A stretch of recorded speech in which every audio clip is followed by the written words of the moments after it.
Good evening, everyone, and welcome to the regular meeting of Los Altos School District Board of Trustees. Today is January 26th, 2026. And a recording and/or broadcast of this meeting is being made at the direction of the board, which may capture images and sounds of those attending the meeting. If technical difficulties occur or persist, the meeting will continue without broadcasting. I'll now call the roll. Vladimir? Here. Kim? Here. Stella? Here. Brian? Present.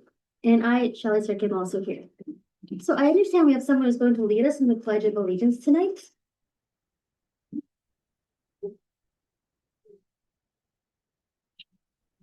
Right hand over your heart. Ready? Begin.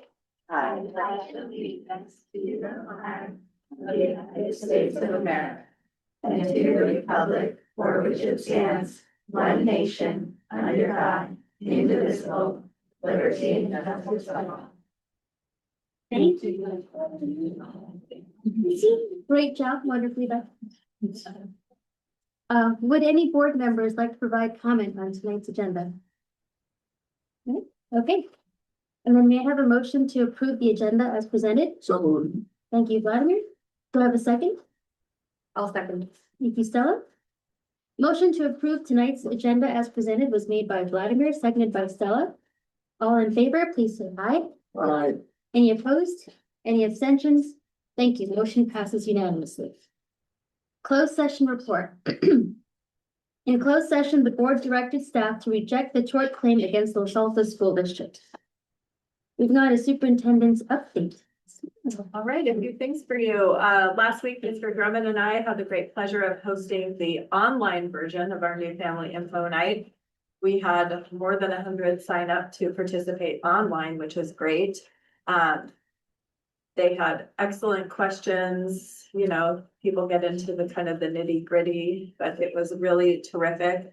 Wanted to remind you that we are right towards the end of our priority registration window that closes this Friday. Families can still register, but that priority window does close this Friday. Then we'll be able to do some actual counts, start looking and place folks in their, especially in their kinder classes, TK, and kind of get rolling on that. So that's terrific.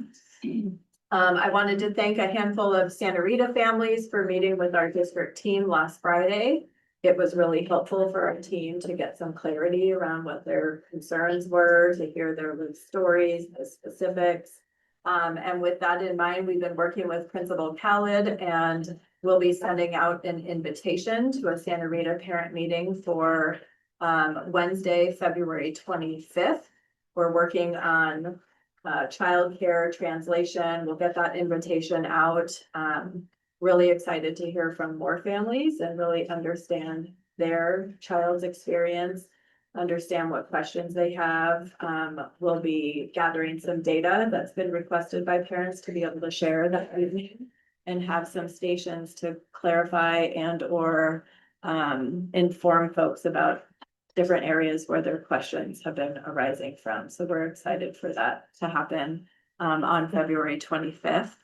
And then you may not know, but January is School Board Appreciation Month. So just wanted to let you know that I appreciate you all for your service to the community. It's great. I appreciate you. Is there any monetary compensation? There is no monetary, just loads of appreciation, Vladimir. We'll work for food. All right, moving on now. Thank you very much for that. Yeah. We have our school presentation, which is inarguably the best part of this meeting. And so I'll now turn it over to Loyola School. Or to turn to you. So Kelly, I'm happy to have Kelly Rafferty here. So I'm Kelly Rafferty, Principal of Loyola, and I am so excited that first our TKers are loud and proud enough to come and talk about the Kimochi program, and thank you to Ms. St. Amon to get parents and kids here to talk about them. So with that, I'm gonna let you take away the Kimochi program. All right, I'm Ellen St. Amon, and I am the TK teacher at Loyola. Hello. And public speaking is not my favorite thing to do. And so Peter, who has bug, I'm borrowing a little bit. I have to learn how to put my brave in front of my scared, because right now it's feeling a little scary. And so we have ways that we learn, go ahead, Kelly, in room one, that all feelings are valid and safe. You can be mad as long as you do not hurt someone with their body or with mean words inside. And we're learning language and tools to help us through the Kimochi program. It's a social emotional learning education program, and Kimochi means feelings in Japanese. It's documented that it has a positive effect on how children problem solve and interact with their peers later in life. Students are learning how to recognize and manage their emotions. They're demonstrating caring and concern for others. They establish positive relationships. They make responsible decisions, and they're handling challenging situations constructively, all through fun and practical lessons. On the surface, they look like cuddly critters with big bowl of emotions, but underneath they're a proven system that help kids grow and transform by dealing skillfully with their feelings. Kimochis help kids feel happy, safe, and confident. They help them establish and sustain strong friendships, and they help kids get along with each other. They help them become resilient, especially during trying times like these. So I'm proud to have you meet some of my TK students who will help me to introduce the Kimochi characters.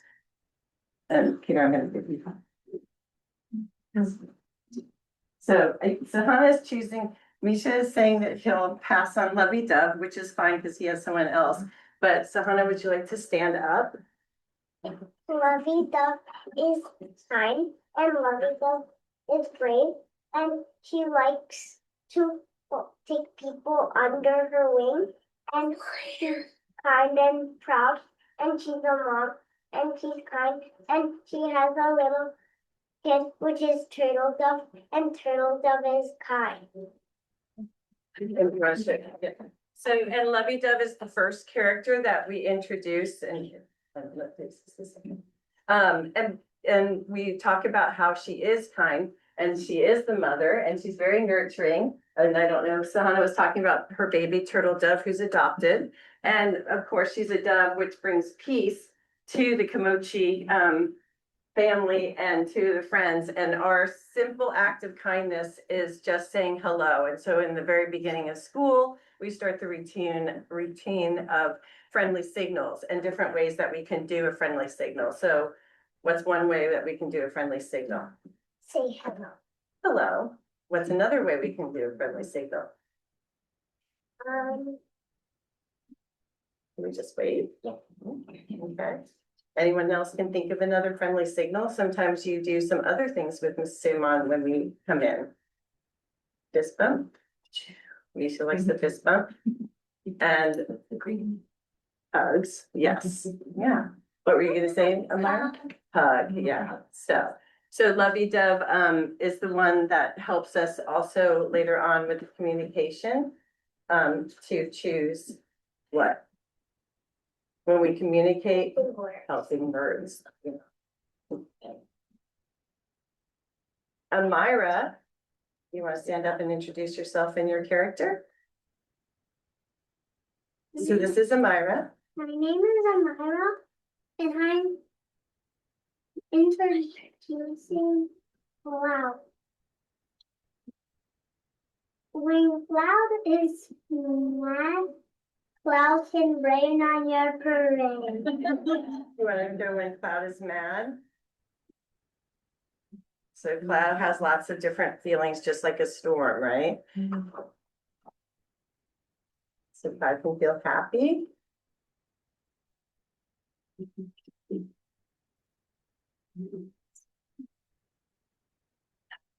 And feel mad.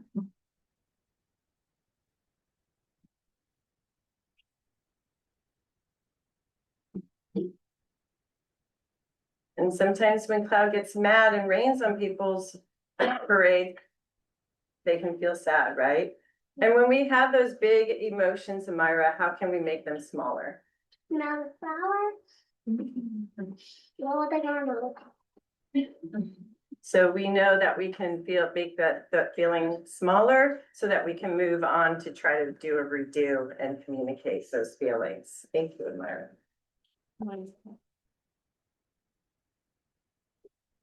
Okay, and then this is Misha. Misha, would you like to stand up and? What do you want to say? This is octopus.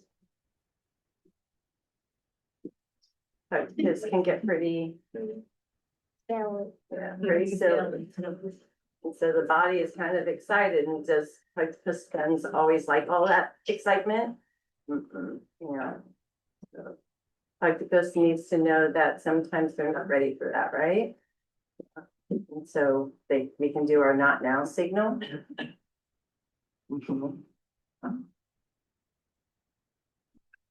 And what's special about octopus? Octopus is like an octopus, but how many tentacles does octopus have? 6. 6, not 8, right?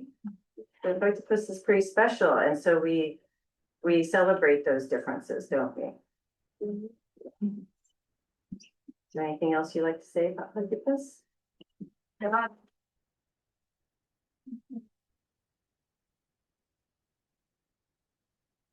Peter? What do you want to say, Peter?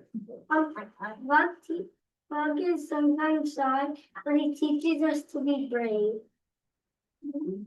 And when we need some brave things, what can we do to help us be brave? Positive self-talk. Yeah. So and when Bug is feeling brave, what happens? He's a bug, but then he can turn into a.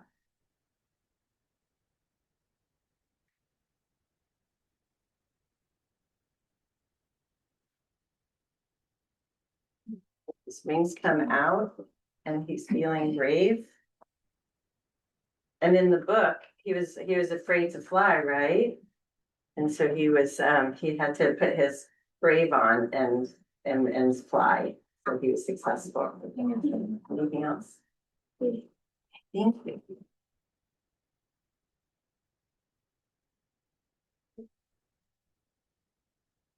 Sahana's giving. My name's Sahana, and this is Kat. And Kat sometimes is bossy, and Kat is using cat bites sometimes, and Kat is not supposed to remind you to not use a fighting voice and a talking voice. That was on being a positive leader, not a bossy leader. And I have my poorly friend who is Clover, and Clover has a little sidekick, Howard, that he likes to bring along, except my Velcro's not working right now. And he's very optimistic, but sometimes forgetful and disappoints his friends. And so he teaches us how we can bounce back after disappointment. So he is our Clover friend. Great.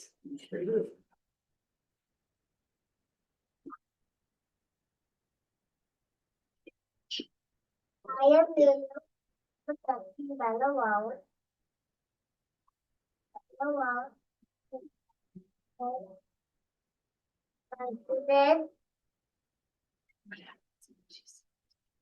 she sensitive her song to come out. She closes up. She closed up. So how does she get through those feelings when she's sensitive and she's feeling insecure? Does it help her to tell her feelings and tell her friends those things? But it's okay to be sensitive because that way you know how your friends are all feeling too. Yeah, so it's a very positive thing to be sensitive to. Yeah. Anything else? No. Okay.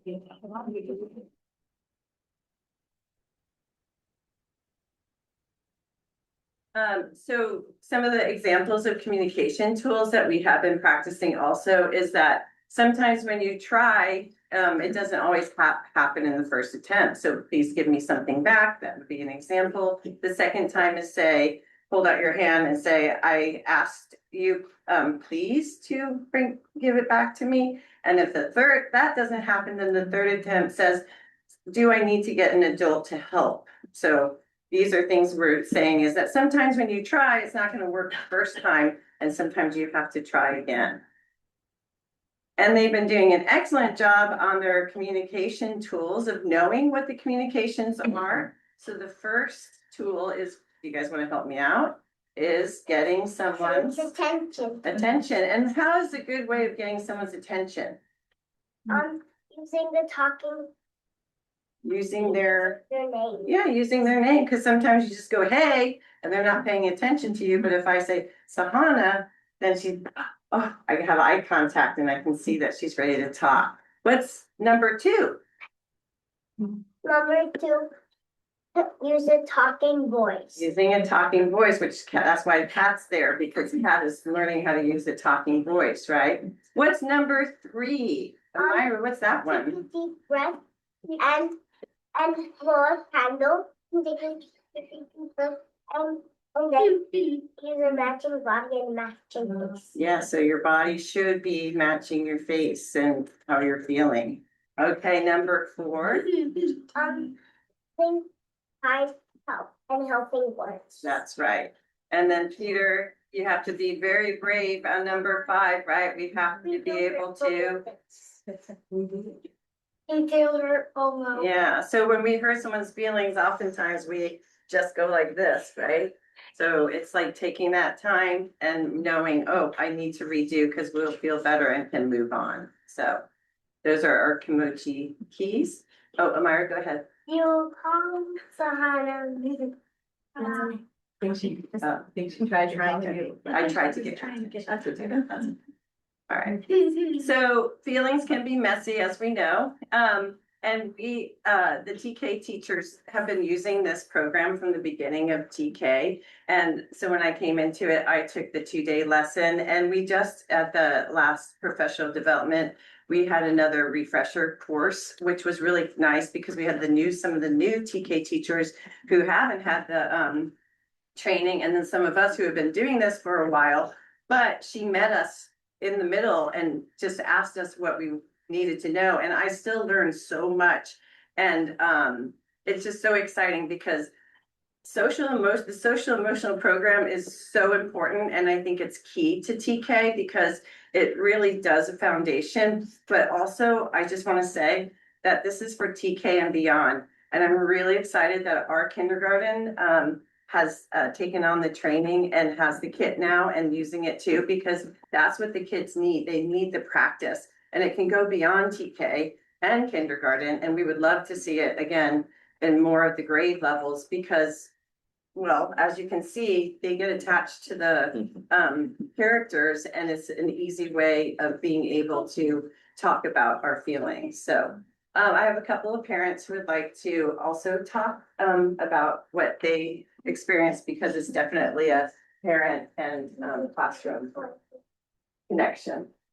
Yeah, so I'm gonna read this on behalf of a parent who's not able to make it tonight. Dear LASD board members, good evening. My name is Nicole. I apologize I could not be present in person this evening. I currently have 2 kids at Loyola. My 4-year-old Addison is in Mrs. St. Amon's class and is incidentally the youngest in her class this year. In identifying our priorities for her education, her socio-emotional growth and development are among the most important to us.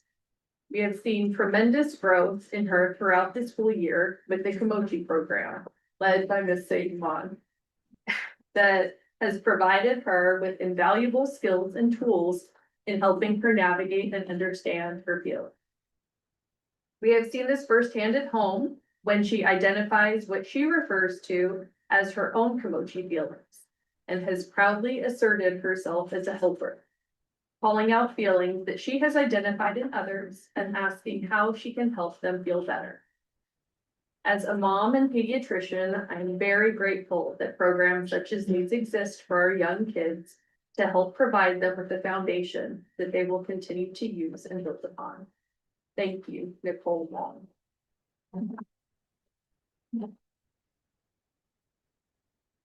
Hi, I'm Jeanette Alvarez Lewin. My daughter is Lulu here. I'm wear two hats because I'm a mom to a wonderful TK student in Miss Cinnamons class, but I'm also the school psychologist at Loyola. I love the community so much. And it's been wonderful as a parent to come home and hear about the community program from her, like through her lens as a child. And it gives us the common language, I guess, when we talk about our feelings. Obviously, we talk about our feelings a lot in my house. So it's nice that she has a structure and a foundation to kind of put those things and understand what they're about, right? We talk about feelings as like a really big concept, but it really breaks it down and it makes it really digestible for the kids. They talk about their feelings on the playground with one another. It's really important that she comes home and she like teach us about what she learned that day. The wonderful handouts that come home every week. We, talk about them as a family. We talk about, in just our everyday life. For example, like she does karate and she talks about needing to be brave when there's, really tough, like combinations she's trying to do in class. And also, really identifies a lot with the Bella Rose character, which is why she presented on her today. So we talk a lot about when she's feeling sensitive and insecure. And so it's a really wonderful program. And like Ellen said, as a school psychologist, I think it's a wonderful social emotional curriculum for the littles, because they sometimes can be the overlooked population. But also Loyola's been wonderful in establishing it in our kindergarten now. So the practice is amazing. The common language is, it goes beyond because they're talking to one another at the same level. And I think the redundancy, right, and from kinder and then TK. So we are hoping that maybe we could expand it into some of the older grade levels, because I think that it would be great, again, just to have that repetition, the common language, and it really does connect really well with kids. They love the characters. They can really identify with the character, and it's wonderful to see which ones they connect with. And so I'm just really proud, and I love Miss Saint Amand, and I love that she comes home and talking about all these emoji characters. It's great to see at home and at school. So we were going to ask you, what emoji character do you relate to? Because this was actually something that, again, in this latest training, she asked us, how did we grow up with feelings, and were feelings expressed? And it was a very interesting conversation among us. But yeah, not so much for my family. So and then who do we relate to? But of course, some days we can relate a little bit to each other, but maybe some of you, yeah. So anyway, and last slide. Thank you for listening. And then the TKers have a small gift that they're gonna hand you. And you guys hand that for each board member. Not right now. Not to us, to the board. Okay. And you might get another one?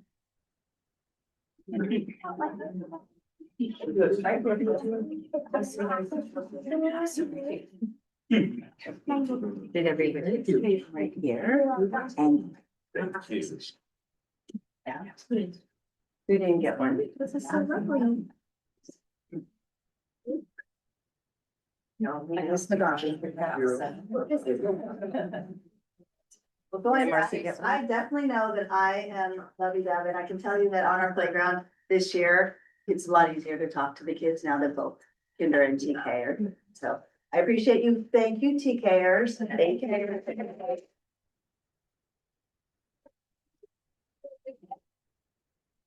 I was also curious if she could say a few words about how she learned. Okay, real fast so we can take, because I know they have a big meeting today. Introduce yourself for a Introduce, say hi. Oh, turn around and face. These. Hello, Yeah. my name is Maeve. I am Peter's older sister. I also went to TK here. And I've learned about the Komochis.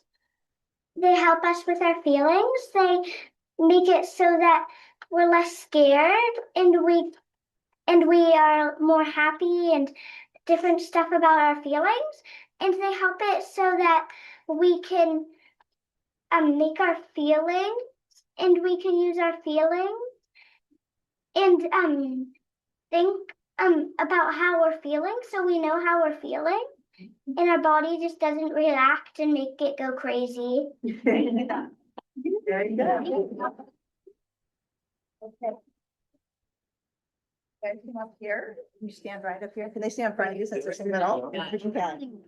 Okay, come right here with Miss Saint Amon, okay? And I'll take a picture. Oh, do you want to hold cloud? I like your dad.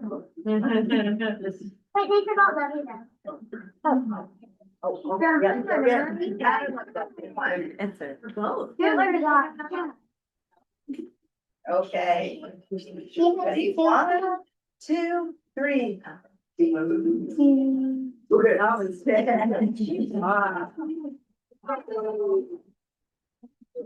Thank you. Thank you. Well, I want to thank Meg and our teachers for being so brave. Making fun of us today. Yeah. You don't want to.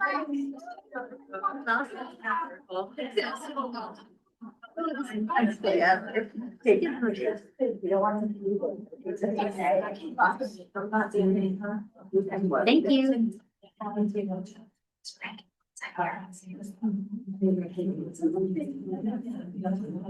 Alrighty. We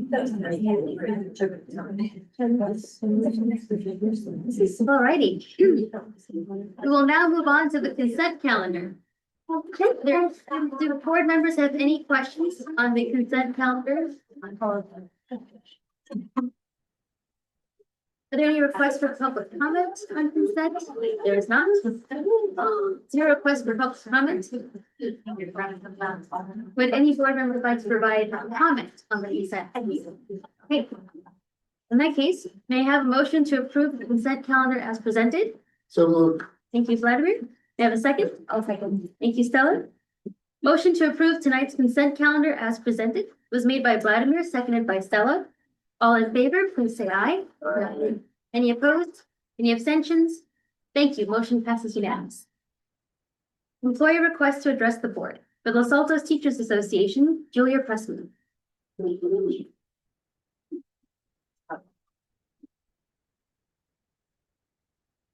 Good evening, board members. My name is Julia Pressman. I serve as the Vice President of LATA, and this is my first time addressing you all directly, and I'm grateful for that opportunity. I want to start out by acknowledging all that we have in common. We all care deeply about our students, and we want what's best for them. And the shared commitment is why I'm here speaking to you tonight. When you need expert advice, you go to the experts. When a pipe bursts, you call the plumber. When you're not feeling well, you go to the doctor. And when you're making decisions that directly affect our classrooms and the students that we serve, the experts you need are the educators that are in those classrooms every day. Our teachers see what's working and what isn't. They understand the real-world implications of policy decisions.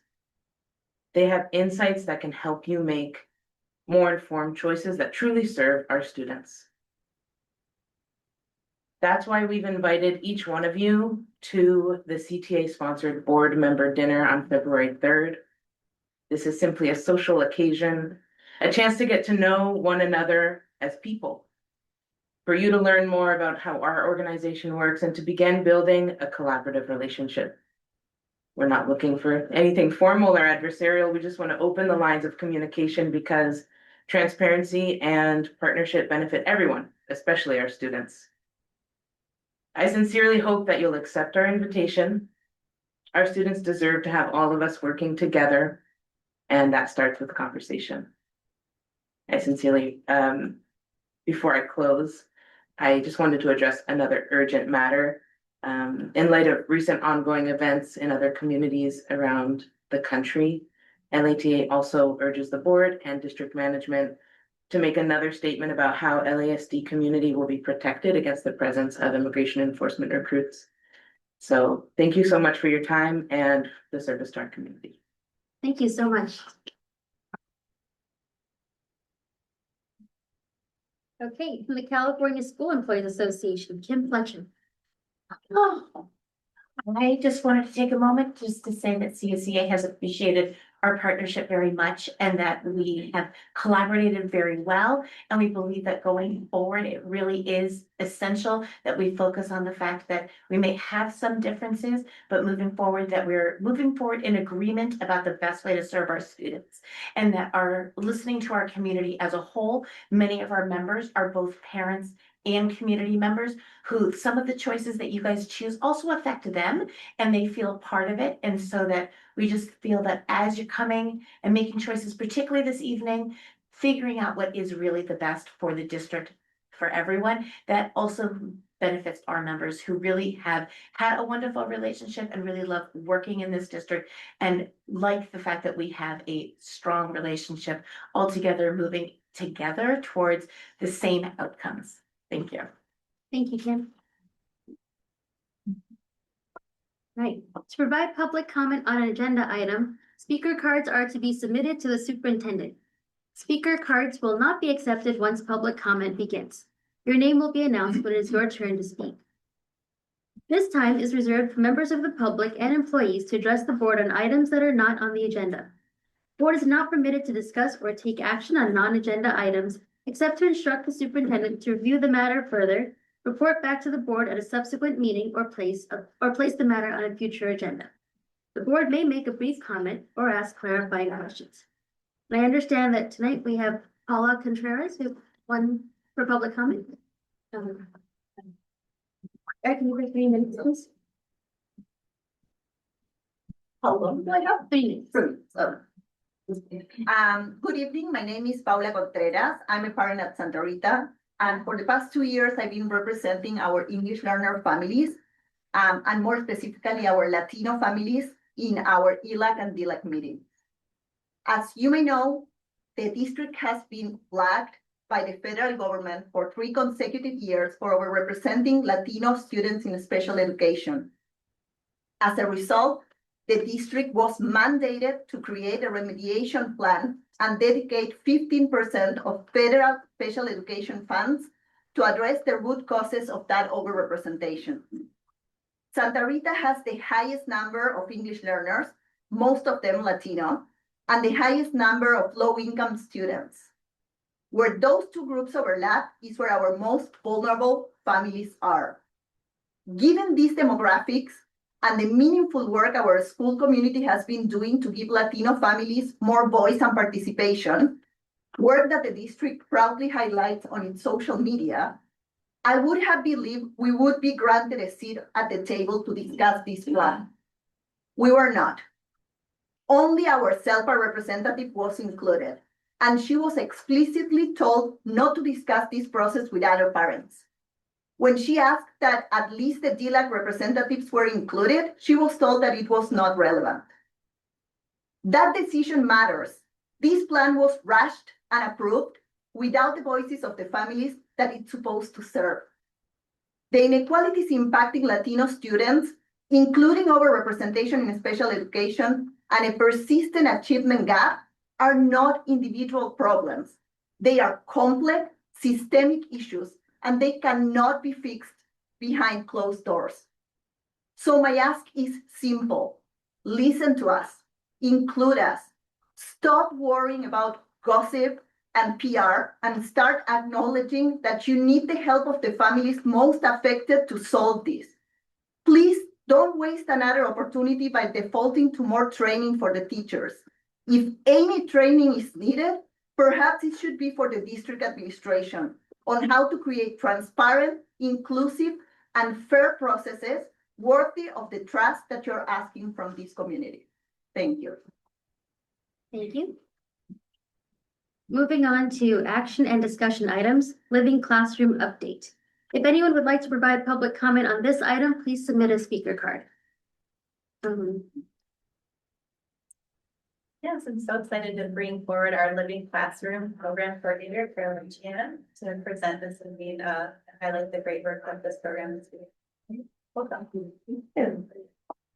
name is Caroline Chan. I am the program coordinator for the Los Altos School District Living Classroom Program. And I really appreciate the time tonight to be able to give you an update on our program, highlight some of the fun lessons that we're offering this year, and give you an overview of the program for some of you who are not that familiar with it.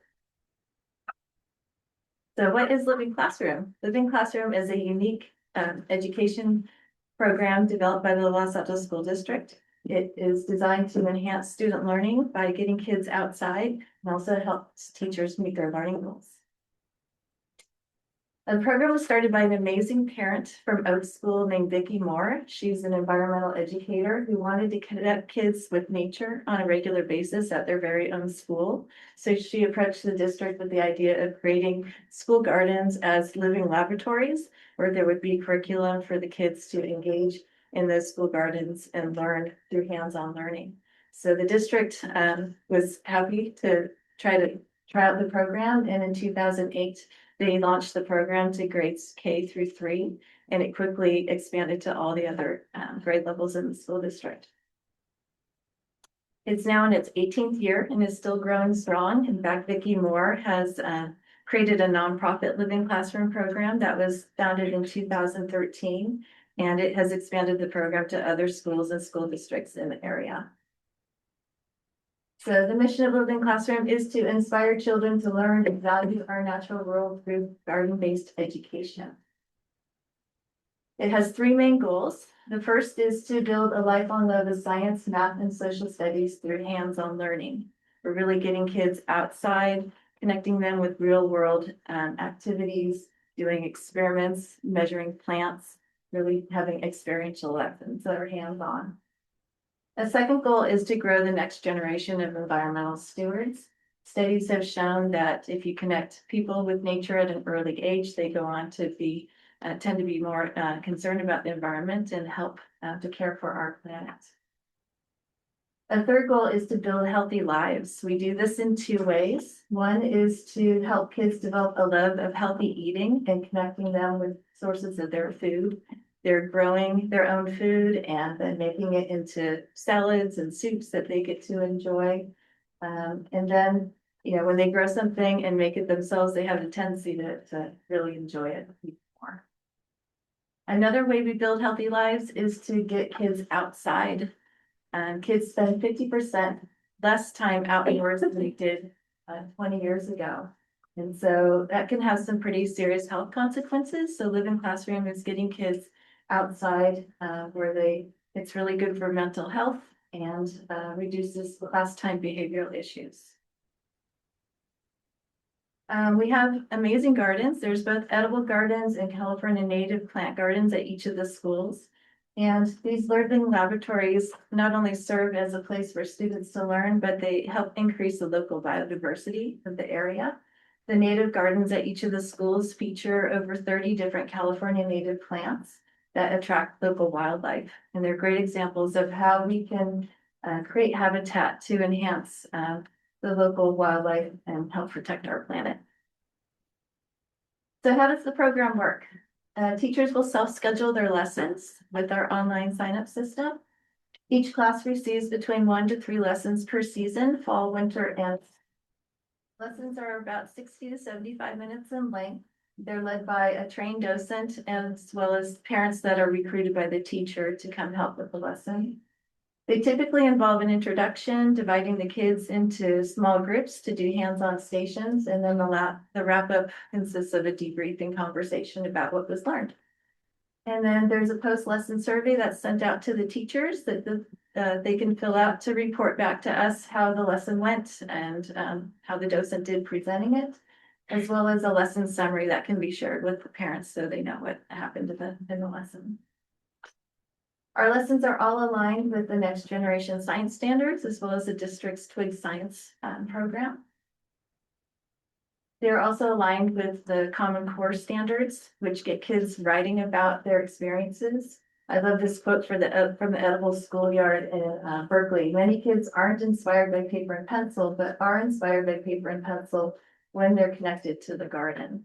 So there's nothing like seeing a hummingbird sip nectar from a flower and in turn pollinating that flower or harvesting vegetables from the garden grown from the energy of the sun and made into a yummy soup for kids to have ample relevant writing topics to write about.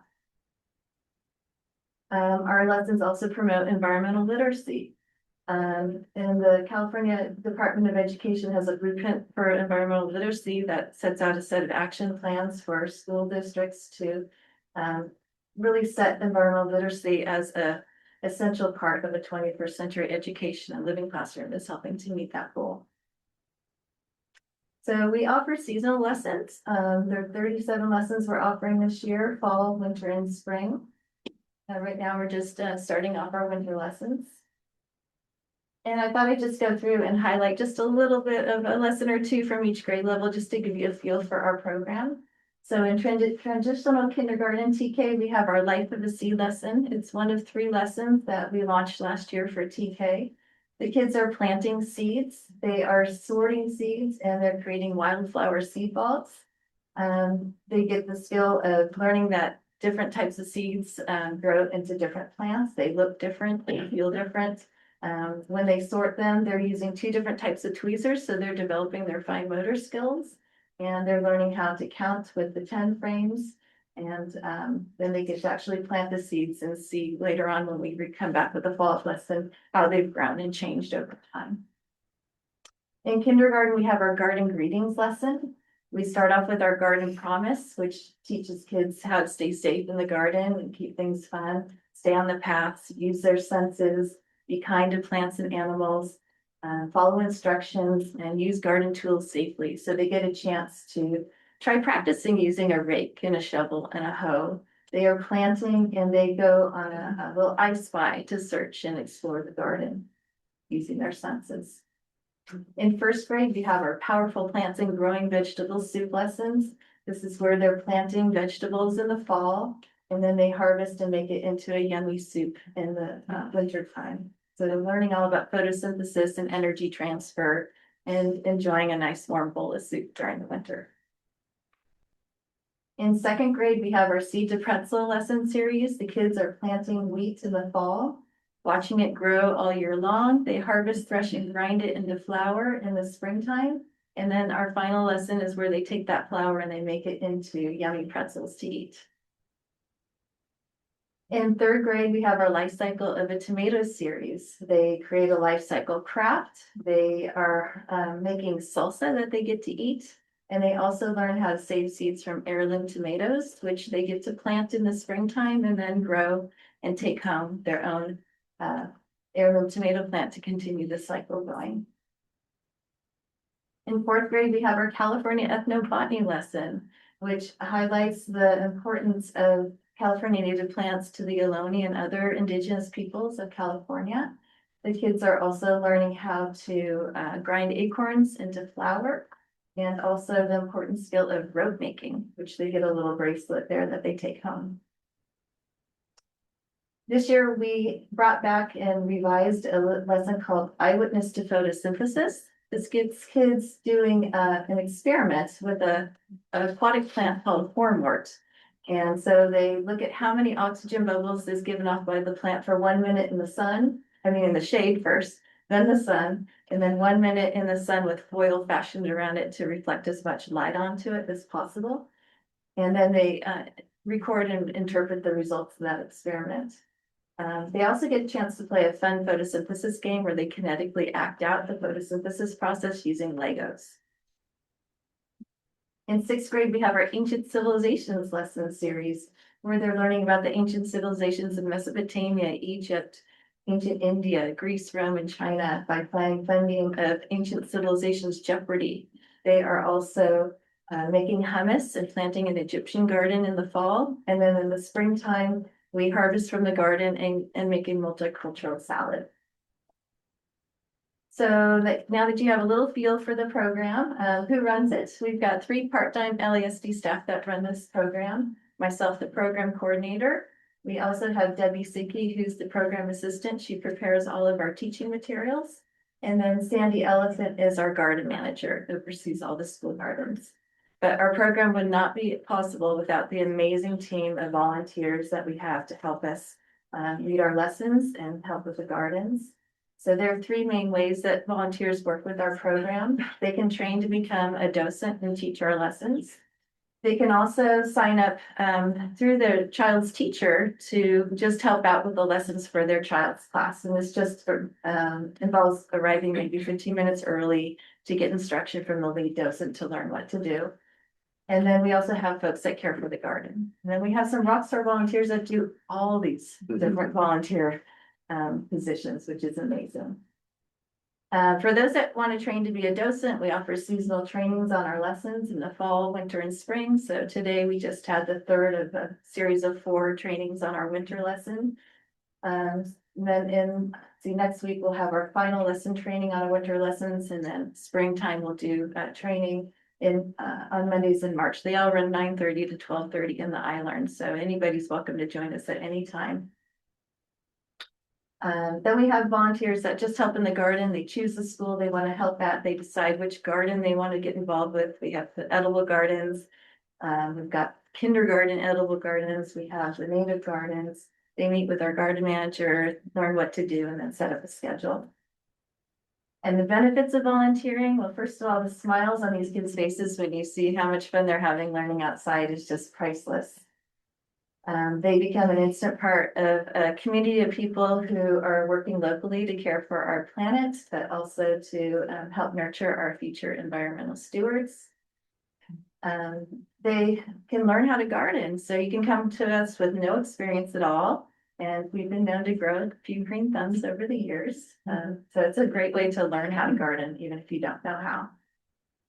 And you get to participate in enrichment events such as hikes and workshops and lectures, field trips, and garden tours.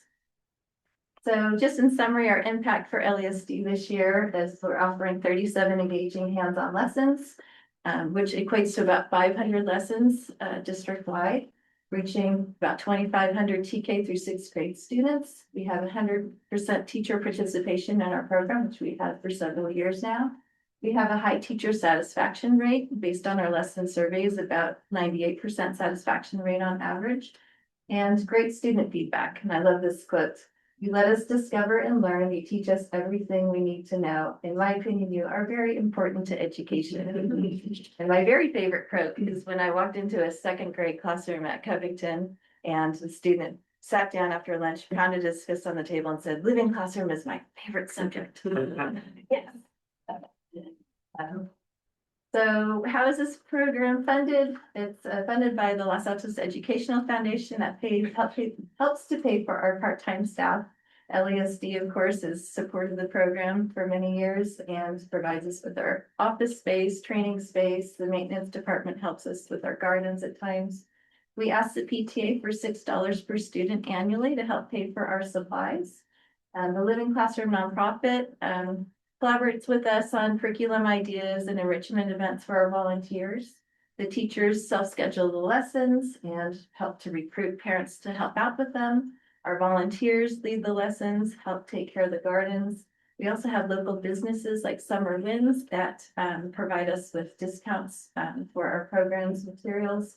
Organizations like the Boy Scouts and Girl Scouts, where they'll have an Eagle Scout project fixing up garden beds for us, or creating some benches where we might need some. So it's pretty much a community program, not just a school program.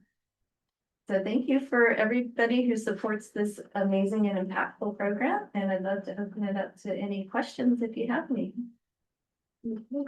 Thank you so much. Sure. If anyone would like to provide public comment on this agenda item, please submit the speaker card. That's just a reminder. Board members, any questions? Any clarifying questions? No? Okay. Oh, are there any requests for public comment? I don't think so. All right, any further discussion on this? These are very comprehensive presentation. All right, thank you. Thank you, it was wonderful. Yes. Just 2 quick comments. One is, there was a slide that said, don't taste or touch anything. It was a dosing. I would add to that little list, the mushrooms. Those mushrooms can be very bad. Yes, we've seen a lot of that in the news lately, right? The other thing is, this is very much plant-based or plant-focused. Nothing against plants, cows eat plants, for instance. But have you considered insects, bees, wasps, earthworms? Yes, we have lessons on pollinators. We have lessons, we have a lesson called The Mighty Worm, all Okay. about worms.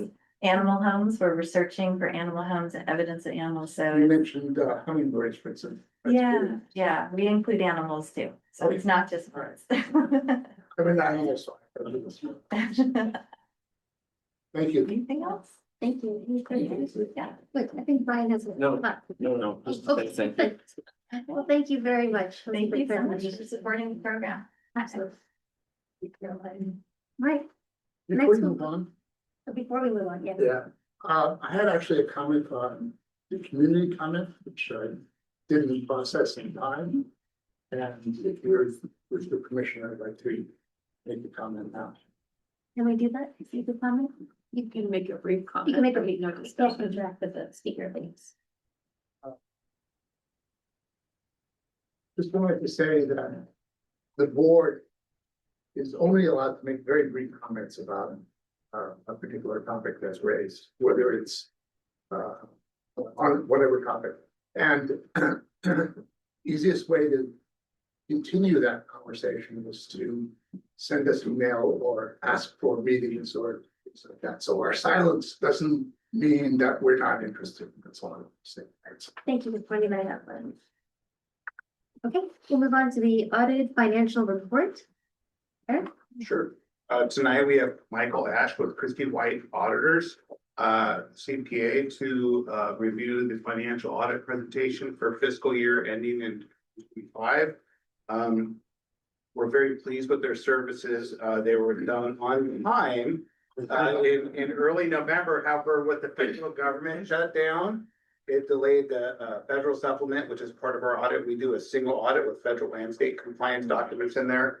I want to acknowledge Elizabeth Bays, our fiscal director, is sitting in the back. She recommended Christie White. Other districts in our neighbors in the county office of education are using Christie White. We're very pleased with their services. The audit was done very early, so other than the federal government shutting down, it's an unmodified opinion for our federal, for all of our statements, and Michael will be here to answer any questions and present the audit to you. So go ahead. Well, good evening. I'm Michael Ash, partner with Christie White. Thank you very much for having me here tonight. And Eric just said pretty much everything that I was going to say. So he said it eloquently. But I just have a few slides that I'm going to go through on the audit. So, you know, every school district has to get an audit each year, independent audit. That audit is due by December 15th to the state and has to be presented to the board by January 31st. We're a little delayed getting it to the state, but here we are in time for the board. So I just like to have this slide because the audit report, a lot of people think that it's the Christie White audit report. Well, it's really the Los Altos School District audit report. We assist the district in compiling everything together because there is a lot, as you can probably tell by the length of the audit report. Unfortunately, they're not getting any shorter. They're more and more standard. So we help assist to put all that information together, and then we give what's called our auditor's opinions. And this is a very clean audit. I always do like to point out too that you can have a clean audit and you can be in terrible financial condition. You can have a terrible audit and be in great financial condition. So the two are not necessarily correlated. Thankfully, this district is both in good shape and a very clean audit. So that's just more information on what an unmodified opinion looks like. That means in our independent auditor's opinion, these financial statements are fairly stated in all material respects. Now that's the fund financial statements that Eric presents to you in the unaudited actuals, you know, your general fund, your building fund, all that fun stuff. And then there's also some long-term focus that we have to look at too. Capital assets, long-term liabilities, which that's like your general obligation bonds, your proportionate share of the CalSTRS and CalPERS pensions, your other post-employment benefits liability, all that. Along with that, we look at internal controls over financial reporting. So every school district audit has to be done under what's called government auditing standards. What that means is if we come across anything in internal controls over financial reporting that we deem to be a material weakness or significant deficiency, it gets reported in what's called an audit finding. And happy to say that we didn't have any. Those are some of the areas that we look at. The next audit opinion is on federal. So because the district spent $750,000, you have to get what's called a single audit. This is what caused the delay because usually that audit guide comes out in May. It came out the day after Thanksgiving. So it was very delayed this year and caused a lot of headache and a lot of stress for everyone. Next year for 25-26, that the threshold. It was 750. It's gonna go up to 1 million. I think the district will still need a single audit, barely, but it'll be above that threshold. So there's a certain way we have to pick the programs to test, and special education is your biggest federal program, so I think that's always probably gonna be tested. And happy to say that unmodified opinion, no significant deficiencies, and no material weaknesses. And then finally, state compliance. So there's a state audit guide. And it just keeps getting larger and larger. It used to be, I think, 30 pages, now it's up to 60. So anytime that there's a new funding source, like the Prop 28 Arts and Music, that's a big one that came out recently.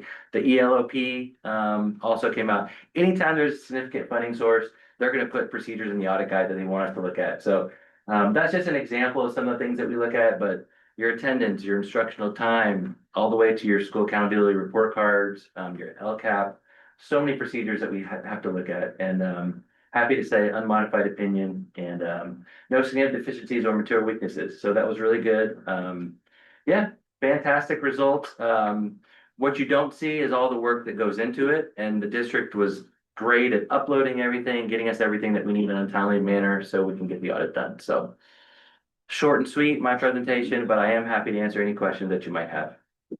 You always want your audit presentation to be short and sweet. Yeah, those are the long ones. Can I make one comment? Yes, Is that, we have the Komochi words. Mine is, it says choose helping words. So whenever we have a problem, our helping word is call Michael.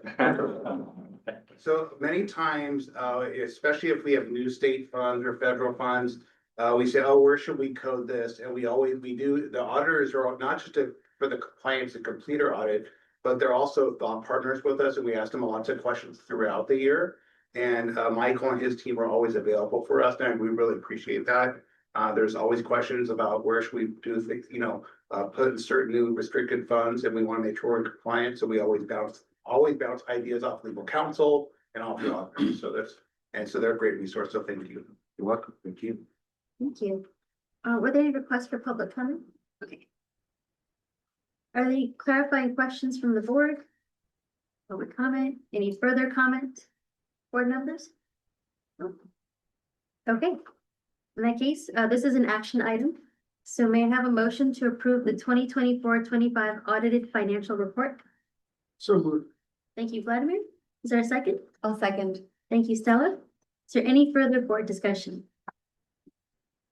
Okay. Motion to approve the 2024-25 audited financial report was made by Vladimir, seconded by Stella. All in favor, please say aye. Aye. Any opposed? Any abstentions? Thank you. Motion passes unanimously. Thank you very much. Okay, thank you. That's great. See you next year. Thank you very much. Next is the state budget. If anyone would like to provide public comment on this agenda item, please submit a speaker card.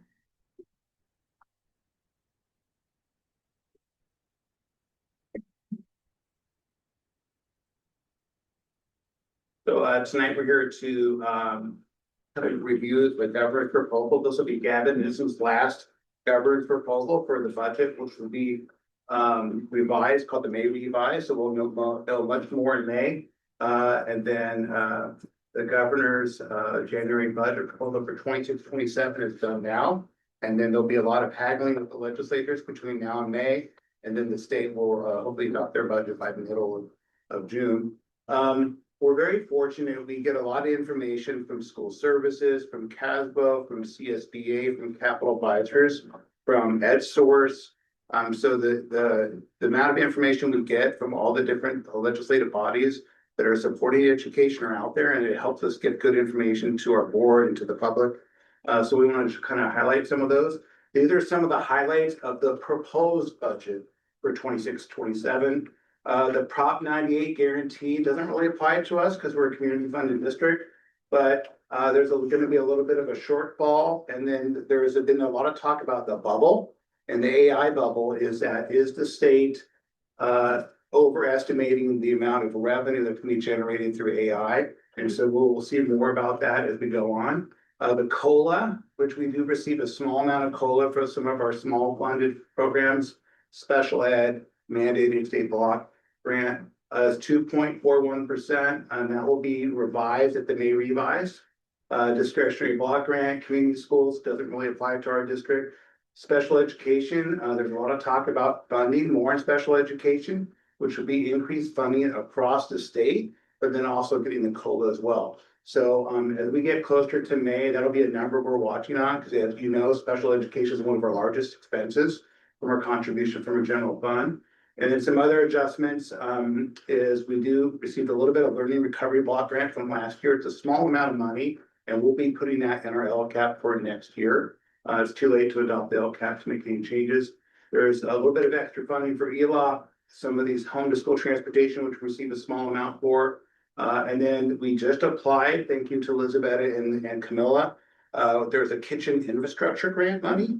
And so we use that for possibly some kitchen equipment for our food services program. Anytime we get grants from the state, we use a lot of the one-time funds from the state and actually saves our general fund if we can get these grants, and we're gonna apply for maybe 100,000. So hopefully we can get some of those funds.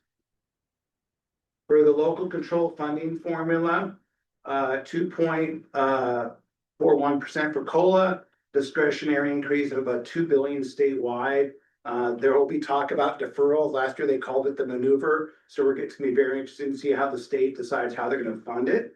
And then the $509 million is this ongoing Prop 98 general fund, does not apply to our district because we're community funded. So when you hear about all the things for LCFF districts, it doesn't relate to our district because we're community funded.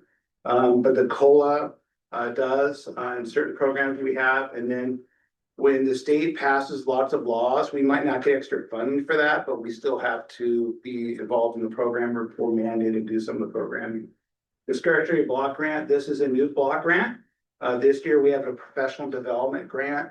And then we're anticipating another block grant, one-time funding only. So we're going to spend it on one-time ideas. It could be ELA, ELD framework, math framework, TK instruction, teacher recruitment and retention, dual enrollment, career pathways. It's mostly a high school for upper grades. And then that learning recovery emergency block grant is got restored a few years ago. I mean, it was very frustrating. The state gave us a block grant, and then when they were having tough times, they clawed it back. And then they gave a little bit back to us last year. This year they gave us another 50,000. There might be some more money funding there, but it's one time. So we'll see how that plays out when we get to the May revise. There will be a lot of happening between now and May for our district. We don't get a lot of funding from the state, but the funding that we do it is important, especially the one-time block grants. The next steps is March 16th, we'll have the second interim financial report. And then the May revise will be the update to the governor's proposals. And then June 8th, we'll be adopting our budget. So yes, as always, we adopt our budget before the state adopts theirs. And so we do have to make some conservative assumptions at a time. And our adopted budget is the LCAP, and it's based on what happens at the May revise. We will have all of our property tax numbers for this year, and then we'll have some assumptions for how property tax will be next year. And happy to answer any questions. I don't know what's going to happen in Sacramento between now and really the spring. There's going to be a lot of looking about who's going to be the next governor and what's going to happen in the state. So I think there's going to be a lot of changes in the state. So there's a lot of things in flux. The biggest thing that other districts you're seeing across the state is being mindful of those one-time funds and not use them for ongoing expenses, because that's a lot of school districts in the state are in big trouble because they use those one-time funds for ongoing expenditures. And now a lot of those funds have gone away, previous funds like COVID funds as well. Thank you very much. Clarifying questions, board members? Were there any requests for public comment? Public comment is closed. Any further board discussion? Eric, do you remember what the difference between the governor's projection for revenue versus the legislative analyst office projection? Was there a difference between them? I don't have it in front of me, but they're always off. Right. They never agree. And the LAO office, the legislative analyst office, is usually more conservative, and sometimes the governor will be a little too optimistic, and that's where as we get closer to the May revise, then hopefully they get a little bit more aligned, more realistic, I guess is a better term. I had a comment that has nothing to And COLA, the cost of living adjustment, has nothing to do with inflation. That we experience. That's correct. It's a very complicated formula that has nothing to do with. Any other comments? Okay, thank you. We will move on to the next agenda item. San Antonio campus update. If anyone would like to provide public comment on this item, please submit a speaker card now. Yes? And that's I would say the artist, it's actually the architect rendering, the San Antonio campus, and that's what the front of the campus looked like. The last time we met was in October, and we felt this spring would be a good time to provide the board a brief update of where we're at the design build process.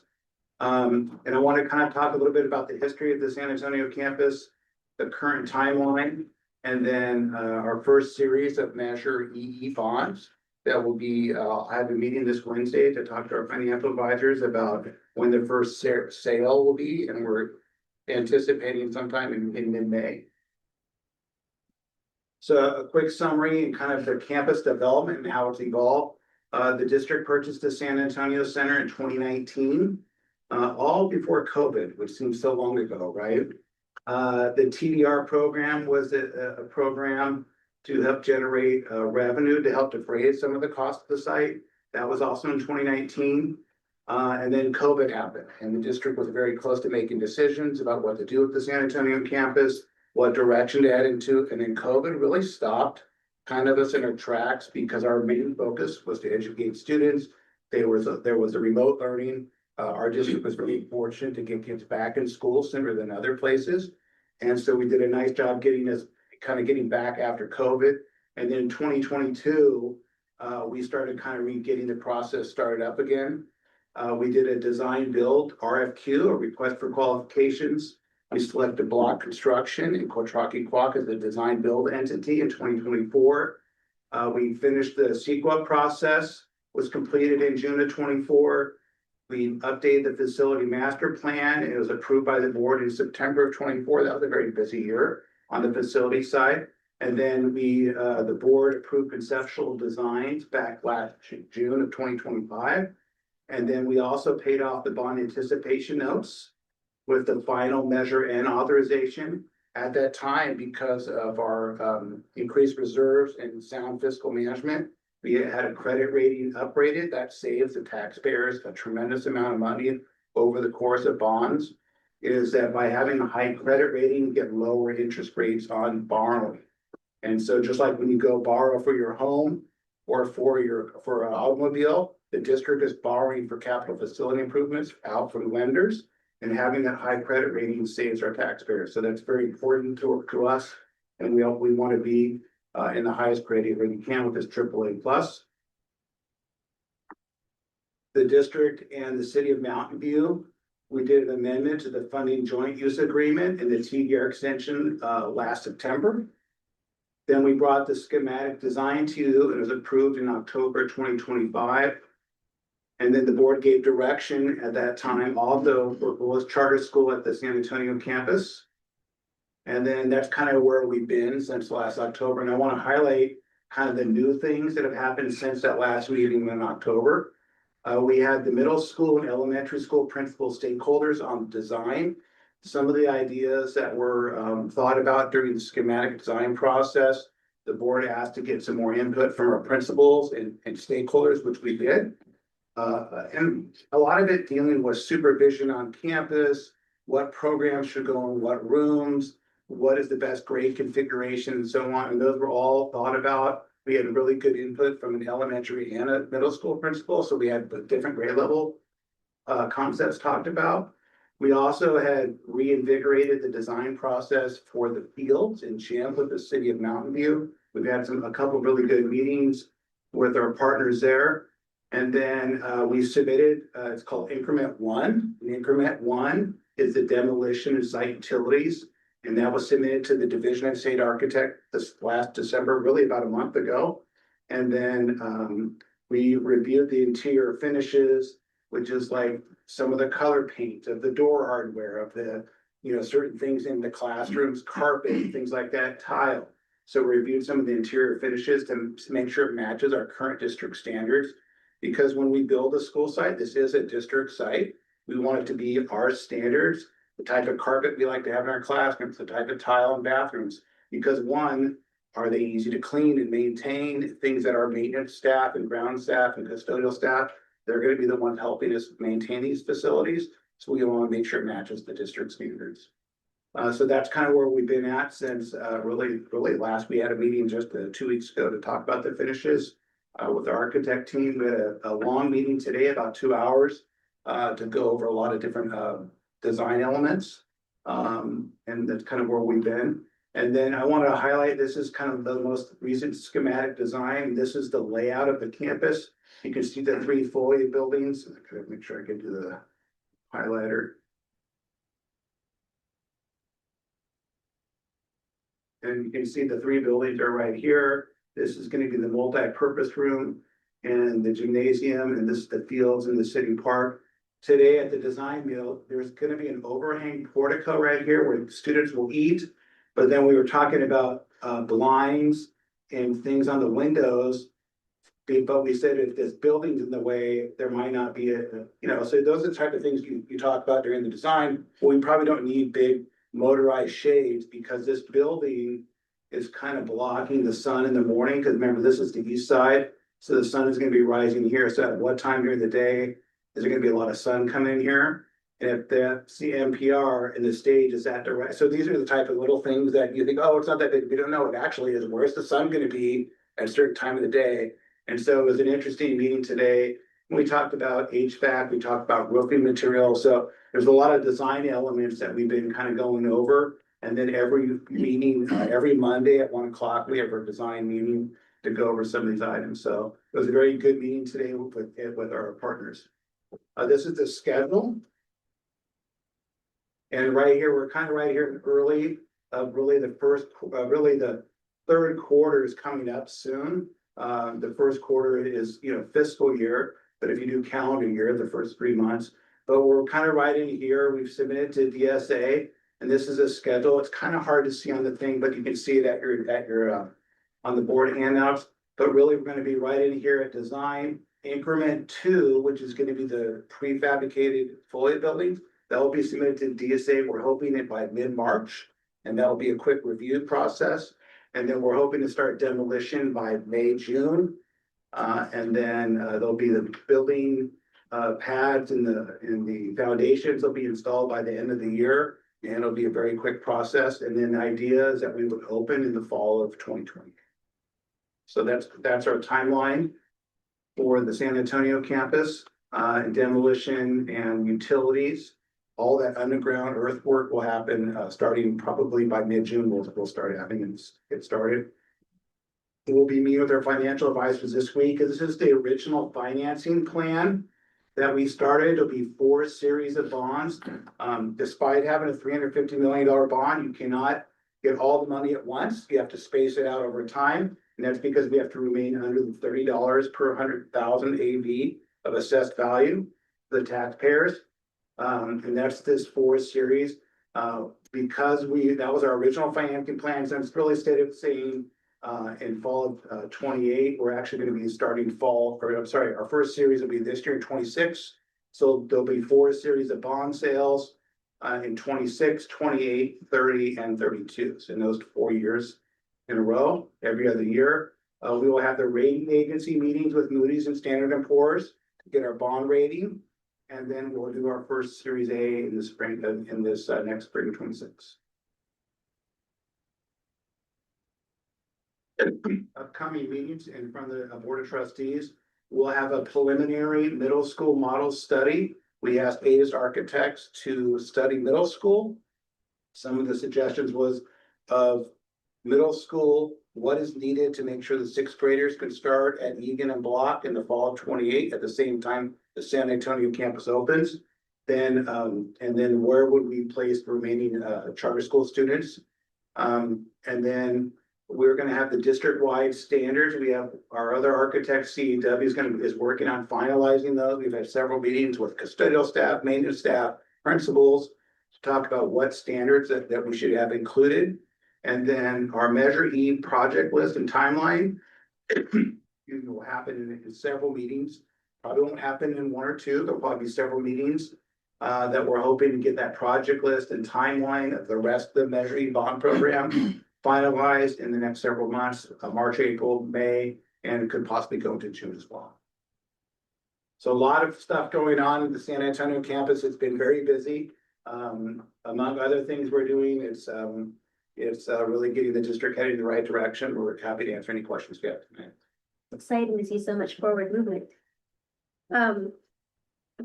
Any clarifying questions for those? Were there any public comments? We have two for public comments, so let's give them 3 minutes each. Herb Marshall and then Melanie Anderson.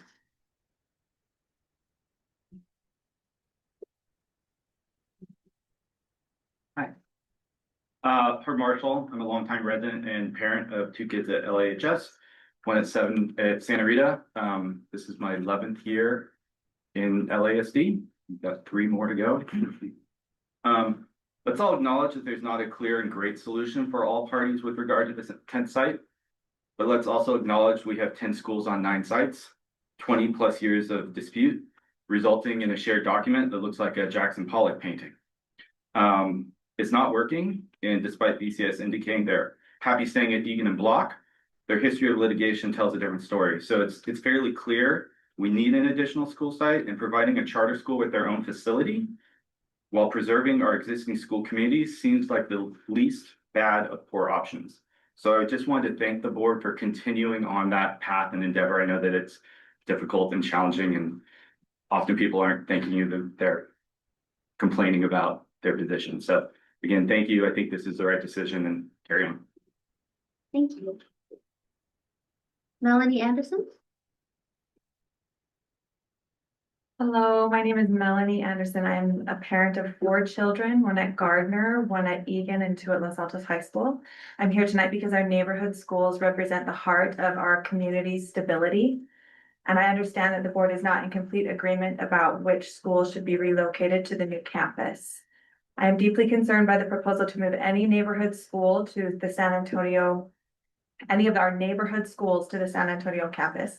When we talk about displacement, we must look at which communities are the best equipped to handle a transition. Families who choose charter, the Bullish Charter School, are intentionally opting out of the neighborhood school model. BCS families already commute from all over the district and beyond. Moving their location changes a commute.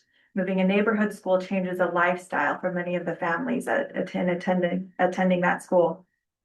BCS families have already demonstrated a willingness to travel for a specific program. By contrast, neighborhood schools like Block and Egan are built on geographic proximity. Moving these students doesn't change a campus, it disrupts the safe walking routes, especially relevant for the soon-to-be new 6th grade middle schoolers. The local childcare networks and the property value expectations of the families who live there. We shouldn't mandate a commute for families who chose a neighborhood school specifically to avoid those commutes. The most logical and least disruptive path is to place the choice-based school program at the San Antonio site. This preserves the integrity of our neighborhood boundaries and ensures that the families who value a local public walkable education can continue to access it. Please prioritize the stability of our neighborhood schools and keep our local campuses intact. And further, please rethink any action that would prolong this decision and to cost the district any more money and delay the progress. Thank you. Thank you. Sanford.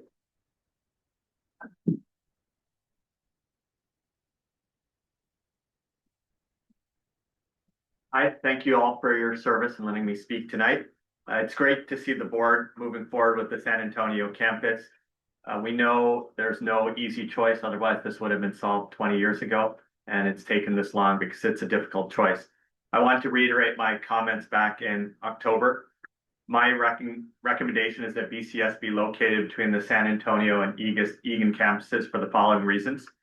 First, approximately 2/3 of LASD students live in the northern part of the district.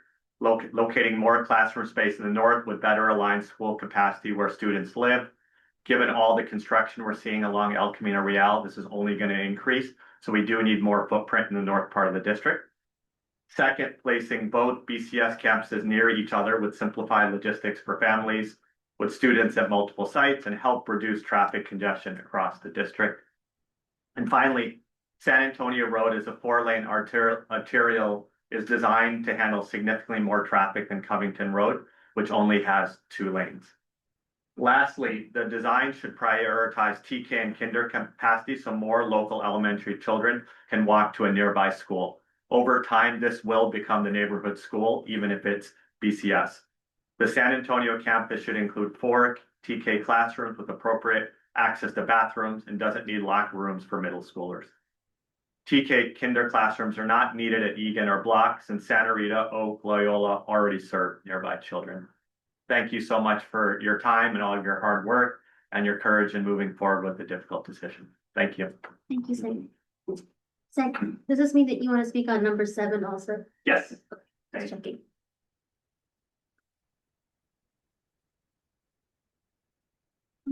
Public comment, please. Any further board discussions? Stella, please. Oh, well, I just wanted to thank everyone who came to provide public comment, and I did want to also clarify that the board did take a vote in October in which 4 out of 5 of us did vote to place or to allocate the San Antonio campus to Bullis Charter School as its first occupant. And so I didn't want to let people think there was any ambiguity remaining. That decision has been made. And then you know, Singh presented us with a list of reasons why it might be preferable to locate the remaining Bullis Charter School students at Egan. And one thing he didn't mention is that this year they have a lot more out of district students who are coming from Mountain View, and actually Egan is much closer to those students than Block campus. So that's just something else I thought of as I was listening. Thank you. Any other board members? Any comments? Okay. In that case, we'll move on. Process and timeline for filling board member vacancy. Or can you pass down the PowerPoint? If you would like to make public comment on this item, please submit a speaker card now. I do have one. All right, well, I have learned more in the last 2 weeks than I ever wanted to know about this particular topic. So thank you, Vladimir. Tonight I am here to talk to you all about the process and timeline for filling a board vacancy. You have a bylaw around this topic. There is ed code around this topic. I've talked multiple times with one of our attorneys, William Tunick. I've talked quite a bit with Dr. David Tostin, our county superintendent, just to make sure we're all following the actual rules. So there are a variety of ways, depending on the timeline of how to fill a vacancy, but in this particular instance of the timeline, you have 2 options. And you need to make a decision within 60 days of that timeline. And so Vladimir's term runs through December of 2026, but he's given us notice that March 11th will be his last serving day. It's fair to say. So I'm going to go over your 2 options along with this item, which is item 5. You have item 6 and item 7, which are 2 resolutions. So whichever option you choose has a corresponding resolution. So you're only going to approve one of the resolutions, not both of the resolutions. Just wanted to be clear on that. So option 1 is you can choose to fill the vacancy by special election. And if you do that tonight, we hit the January 30th window with the registrar of voters to place a special election on the June 2nd ballot. Because that's the gubernatorial election, it's actually a fairly cheap option as far as special elections go. It would cost, according to the registrar of voters, around $125,892. You could choose to not make that decision tonight, but within the 60-day window. Maybe you're not quite ready to do that, but you think this might be a good option. If you did it at a later date, but within the 60 days, that would put us to a mail-only ballot on August 25th, which the cost, I'm taking this off of the cost of our special election we did for the parcel tax. somewhere between $700,000 to $900,000 for a mail-in special election. And so this corresponds to item I-7 for that particular resolution. In both cases, it's important to note at the bottom that whether you choose to fill the appointment by special election, option 1, or option 2 through an appointment, the person will only fill the role until December. There will be an election in November for that seat. So option 2, you can choose to do what's called a provisional appointment. And tonight you can approve that resolution, which would really just get us rolling through the process. I went into some detail about that process. So again, we have a 60-day window to complete a provisional appointment. You will need to, it would be most helpful if you choose this option tonight to identify 2 trustees who will serve on a subcommittee and work with me and our staff to go through the process. You would help look at applications, develop the interview questions and process, all of that. We have some info sessions that it would be great for those people to be able to attend. So to go into some detail about this process, this is where we were working closely with our attorneys and the county soup, was to make sure our timeline was correct for the 60 days. So day 1 technically started on January 20th when Dr. Tostin received the resignation from Vladimir. So what we're kind of laying out for you tonight is the timeline that would be within the guidelines and I feel doable to do a provisional appointment. So tonight it's January 26th. You're going to make a decision tonight. And if you so choose this option, we are prepared tomorrow to post a vacancy. It'll be posted at all schools. It will be posted on our websites and all of that. Notice to the community. We'll be sending out a note to all LASD families about the provisional appointment and the opportunity to apply for that position. So tomorrow the application is ready. I think I attached the application on, so that will be available, would be available starting tomorrow on the district website and in person at the district office. Using some neighboring school districts kind of process and timeline, we thought it would be terrific to have 2 different informational meetings, an afternoon meeting and an evening meeting for people who were interested in applying so they could learn a little bit more about the district, the role of the board. So we have 2 dates tentatively set for February 3rd and February 5th. We would recommend that February 24th would be the deadline to submit applications. That gives people quite some time to learn about the role, learn about the district, complete the application. And then that small subcommittee then would take time to review the applications. And I want to be clear in this process, the subcommittee is not selecting people who they would like to put forward. It's simply reviewing, are they eligible? There are some eligibility criteria. Do they live within the district county boundaries? Sorry. So other things. So they would be reviewing it for kind of compliance. And then everybody who meets would move forward to the actual interview. Next up, we would extend invitations to folks, and then March 19th is the date that I've been working with to hold a special board meeting. And at that meeting, it would be specifically for this particular topic. We would have all the applicants come in an open session and go through a formal interview process. And at that meeting, you would deliberate and make a provisional appointment.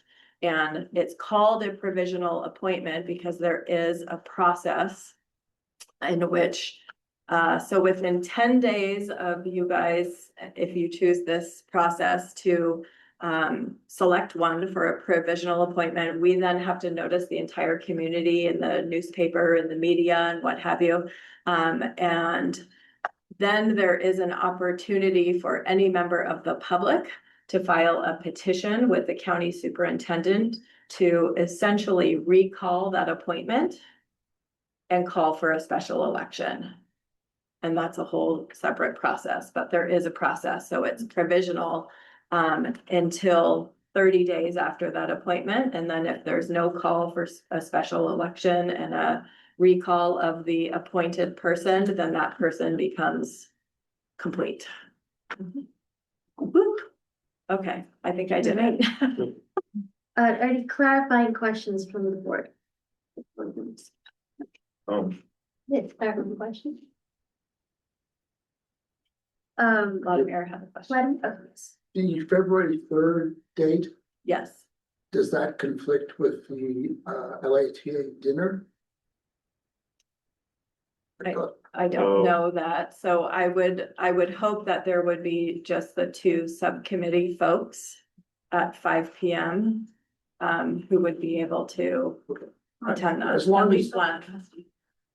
It would be great, I believe, to have at least one trustee at the informational meeting.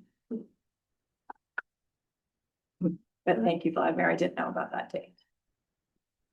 We have one request for public comment. Can I change mine from 7 to 5? I got the item. Yeah, sure, it's a little confusing.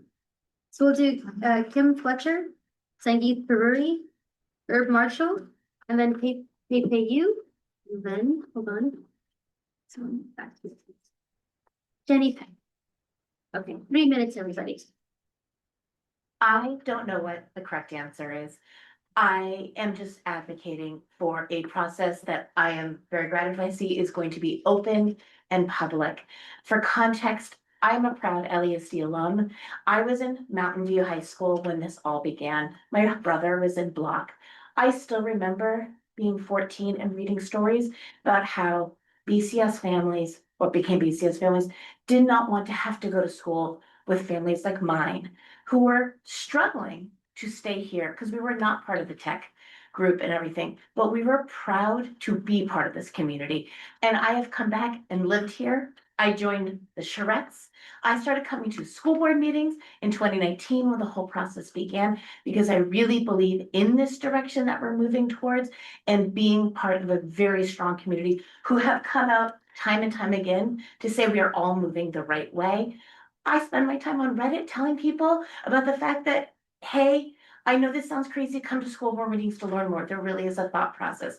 So it was deeply upsetting to wake up one morning to somebody trying to hijack PTA and some of our community to drive a wedge into this decision to move forward. I hope that as we're deciding and opening this up, we're finding a way to really advertise for the next school board member who will strongly advocate for our district and our students who are choosing to be here. We know they have choices to go other places. So many of the families I know really do have options. They could choose to go somewhere else, and they believe in LASD also.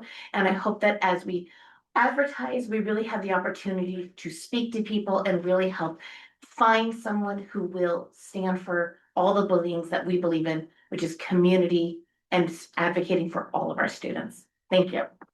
Thanks, Kim. Next, we have Sang Fur.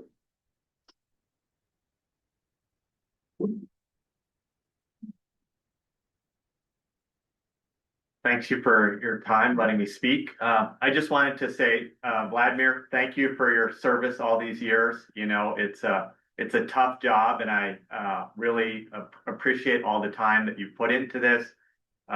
Even got a degree in education to become even better and more skilled at all of this. So really appreciate your hard work. You know, we've spoken in the past many times. You know, I disagree with your point of view, but you know, I think it's important to have an open and transparent process. I would love for you to reconsider, and I really think you should apply for this new appointed position. And, you know, I don't know if the board would appoint you. They'd have to weigh that against everybody else, but I think it would be great if you were to apply and be considered and to continue your service to the school district. Having a dissenting varied opinion is always valuable, even if it's not in agreement with the rest of the board. And so I would love to have that opinion on the board as opposed to a special election. And I would highly encourage the board to appoint a new member of the board instead of going through a costly election, especially if it's just for a few months, which I don't think makes sense. So I think you should appoint a new member and get someone really good for the school board, whether that's Vladimir or somebody else. So thank you for your time. Thank you, Sam. Next, we have Herb Marshall.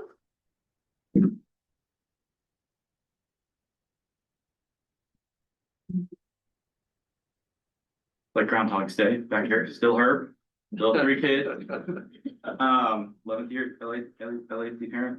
I wanted to express that calling a special election, given the upcoming election in November, seems like a bloody waste of money.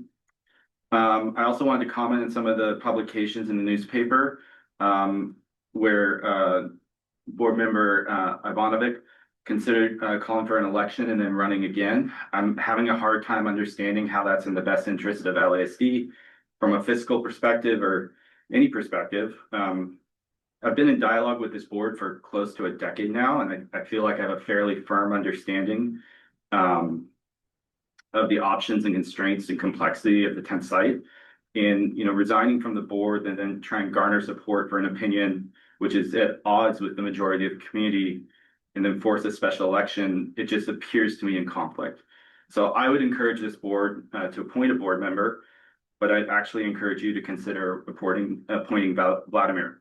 He's served on the board for many years, I believe with his best intent.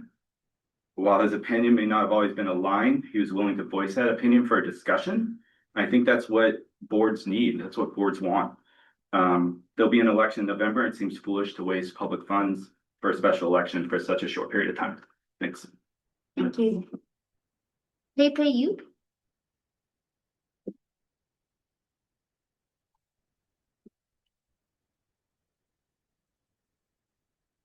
So right now I've been coming to and you'll have to do this.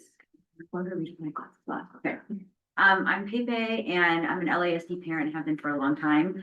So I want to start by using the language of the Loyola TK students. So I want to ask, which Kamochi character am I? Well, I'm Cloud and I'm feeling a bit moody. I'm lovey-dovey and feeling a bit worried and Bella Rose. Definitely feeling thorny, but I'm sensitive and soft on the inside. So to use the wise words of these TKers, I'm having these big feelings because I do want to ask the board to reappoint Vladimir or appoint him back to his vacated seat for the same reasons as other speakers have said. I want to avoid a costly election that we just can't afford. I think it's going to be hundreds of thousands of dollars, and I don't want to see that impacting, my child who needs those dollars in the classrooms for teachers for support. Somebody else earlier brought up the fact that there's a lot of things happening in the world, right? And I think my own child at bedtime asked me, Mommy, what if I get taken away? What if you get taken away? And I think these kids are dealing with a lot of different things. And I want to see those dollars in the classroom supporting not only their academics, but preparing them for these big world issues that are coming that is bigger than, frankly, the San Antonio site, right? So we're here to care for the children. And so I definitely don't want to spend nearly $1 million on an election. That does not make sense to me. So Vladimir, I am begging you, please apply for your vacated seat. Please apply, and I'm begging the board, please reappoint him. I think that you have different views and that's important. That's why we have a conversation. I think those different views, even if we don't land there, that push and pull, you ask good questions, you ask challenging questions, and we need that. I don't want you to vacate your seat, not only for costs, but I'm worried about who's going to come after, what will they bring to the conversation? And I don't think that they may bring what you bring because you have consistency and knowledge that a lot of us don't.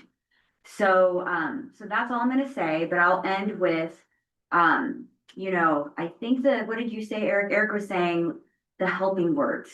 So my last helping words that I've learned from the TKers are, please, no election, no special election. Let's do an appointment. Let's finish out Vladimir's term in a way that is consistent, that's undisruptive. And let's keep those dollars for the kids and not for a special election or any election. Thank you. Thank you. Jenny Peck?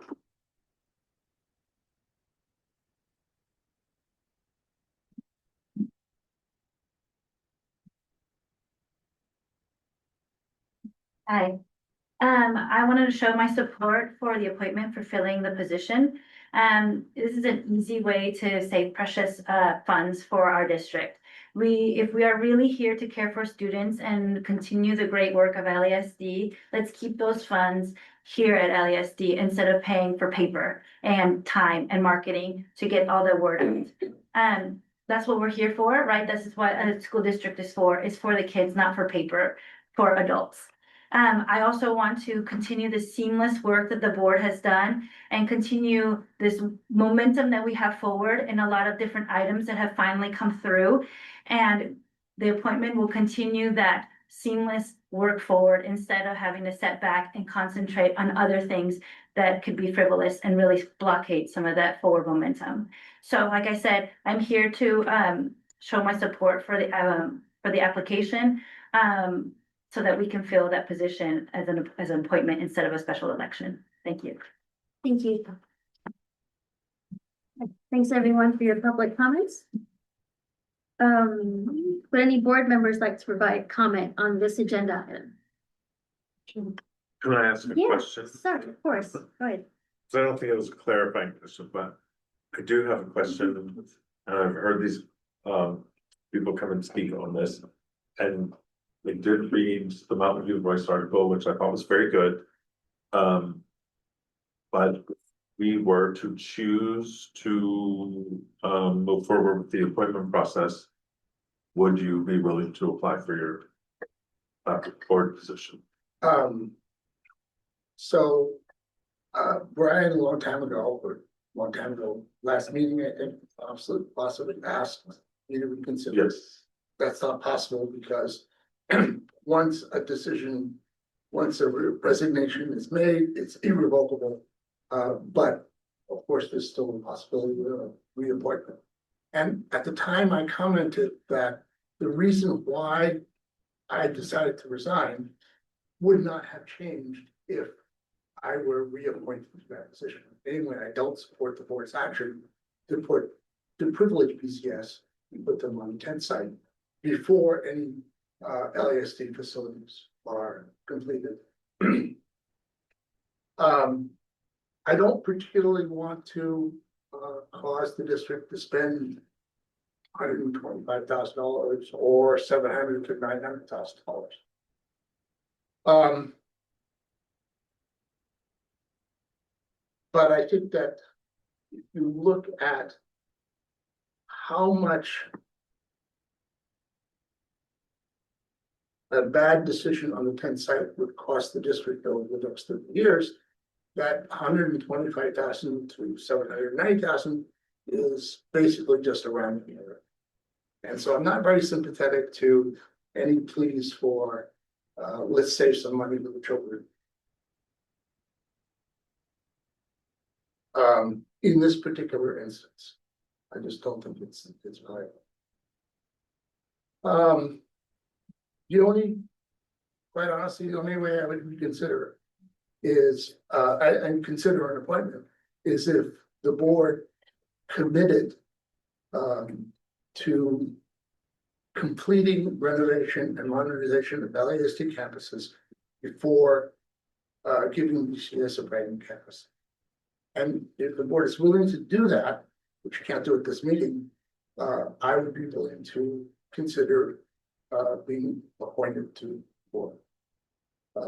That would double the amount of time my 15 seconds of fame would be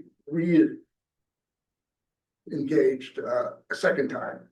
But I'm okay with doing that. So, does that answer your question? I'm just gonna make sure that I understand the answer. So no, you are not willing to apply if we go with the appointment route unless we do something. Yes, correct. Okay, so my follow-up question is, if we don't go with the appointment process and we vote to have a special election, will you run for the seats? Well, so despite some comments of people here, I'm not trying to drive a wedge in the community. My intent of visiting PTAs was to explain why I resigned. So I still haven't done that. And it's still my feeling that if the community says we should go ahead with the putting BCS on 10 site, then I'm not gonna run a special election. I'm not gonna call for a special election, and I wouldn't run for one. If a special election would help. Yeah. Okay. So one other thing is, had a discussion there. We might be getting a little bit further afield from what the agenda topic is. It's relevant, but in some sense it's not. I'm happy to answer questions. I mean, my questions are relevant because I have to decide how to vote and I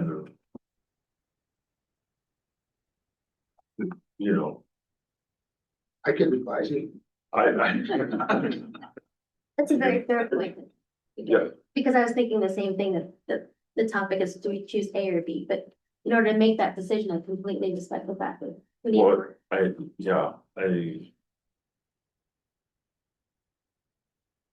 I'm not sure how you're going to get the answer as to whether you would run or not, so.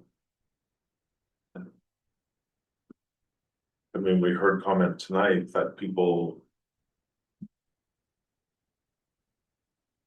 would prefer us doing, moving forward with the direction that we provided in October, so.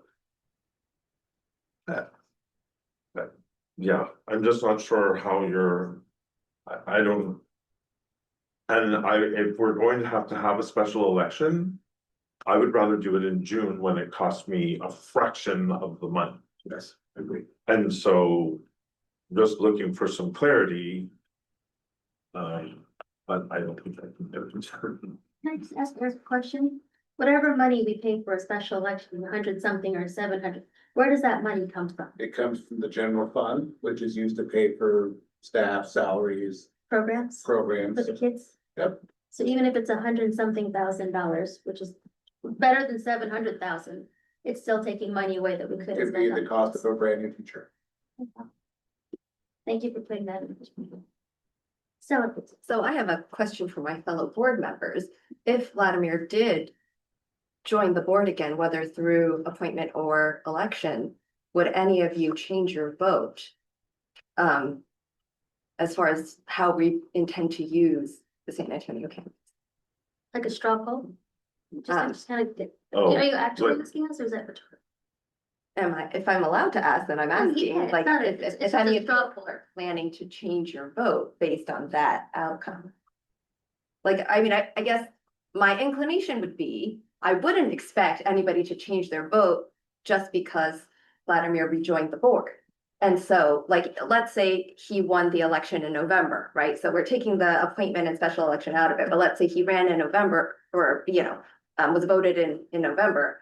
I don't expect that any of the four of us would change our vote as a result of that. And so I would be surprised if, even though Vladimir has expressed to the paper, not to me, but to the paper that, so, correct me if I'm misquoting you, but that he'd like to use his election as a way to sort of gauge whether the public supports his position. I don't know that that would sway any of us. And so that's the point I'm trying to make. You don't have to You're answer. still one of five is what you. Yes, and the four of us, I don't think would change our vote as a result, and I think that decision would still stand. I mean, I'll confirm that I will not change my vote. That I believe in the direction that the board is going in, which is why I voted that way. I think that the bigger issue that impacts multiple campuses and many families is the placement of BCS. Even before we upgrade our other campuses, I think that it's almost like a domino effect. If we kind of solve for this, then a few other things get solved for also, or they go in a better direction. I mean, Vladimir, if you were to apply let's say it's an appointment, which is, you know, then you would be competing against other people who have also applied.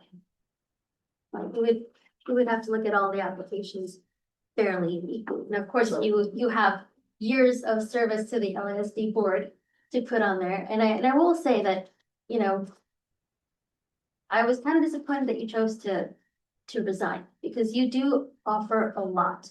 And it's not just the dissenting opinion, but, you know, I have felt that you had always kept the LASD kids at the center of your decisions. Like, Thank you to Sandy and Pepe and others who suggested that the board reappoint me. I appreciate the implied vote of confidence there. My suggestion is that you go for an appointment. I will not be a candidate.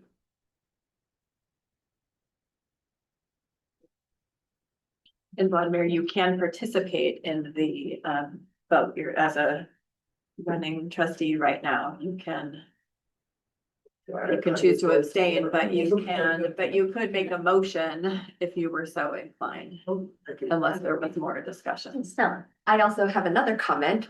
So should the board vote tonight to go with the appointment process, I would urge, you know, members of the public not to petition for a special election, which would then cost the district a lot of money. And especially because the special election, if we didn't approve it tonight, would not take place until August 25th.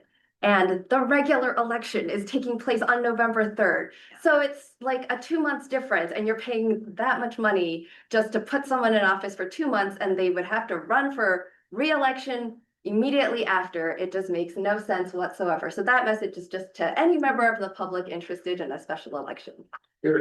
I think we choose one or the other, because a significant amount of staff time that is sucked up by this, you know, and so to do one thing and then have to go back and do another thing would be kind of a waste of staff time. So is there any more comment on Sandra's presentation about our two options tonight?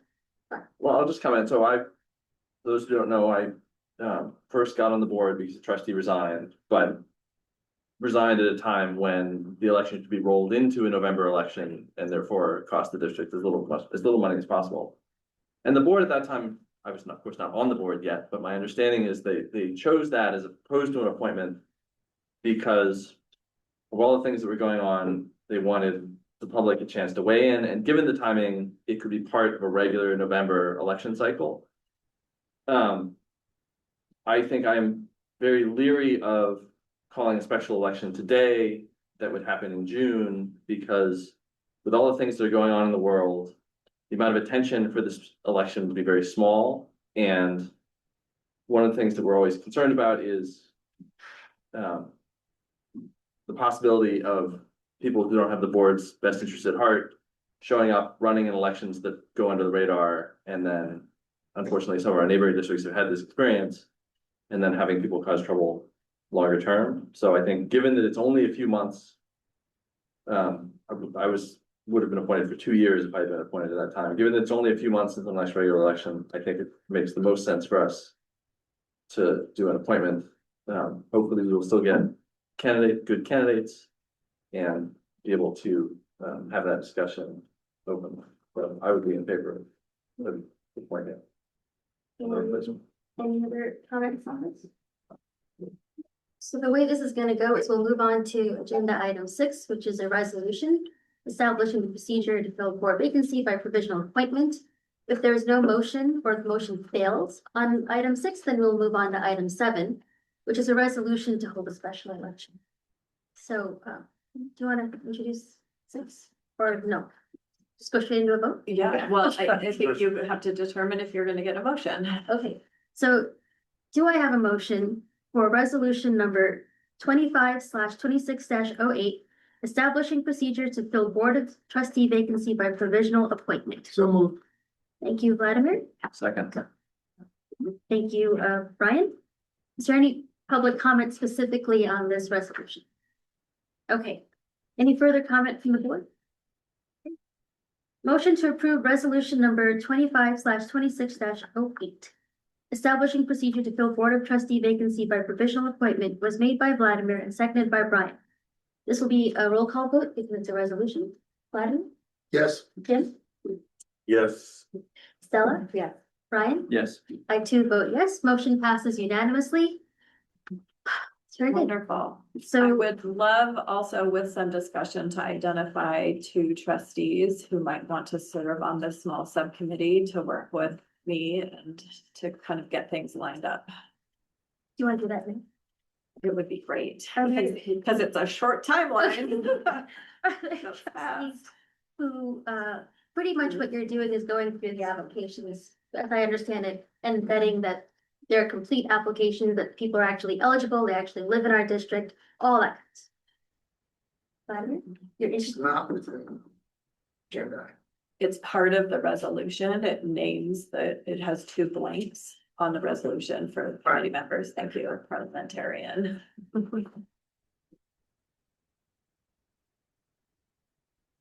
I'm interested, but I'm also board president, so I'd like to let other trustees. I think it'd be great if you did it, Shelley, actually just as a more senior board member, I think that would be valuable. Thank you.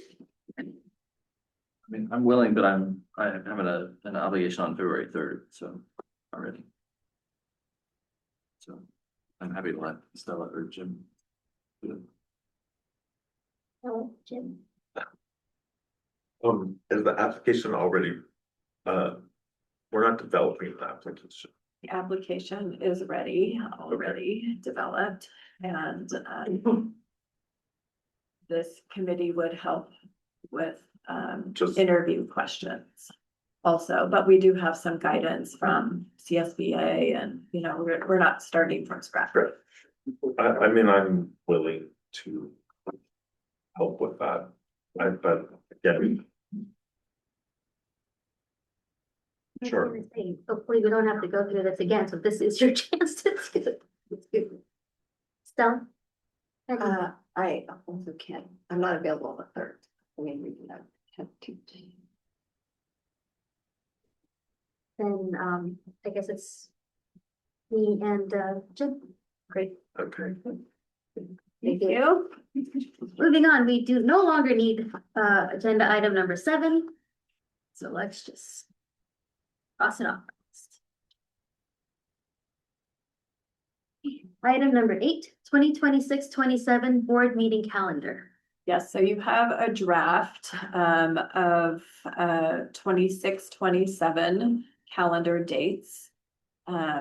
You know, we always look at kind of the current calendar, we look at next year's calendar, we look at religious holidays and what have you, so we're certainly, nothing is set in stone, but we would like to get those official sometime soon. Wait, Stella might have a suggestion. Yes, please. Oh, yes, well, this past year, we had 2 meetings scheduled in October, but we ended up canceling one of them because it conflicted with the Teacher of Oh, the Year yes.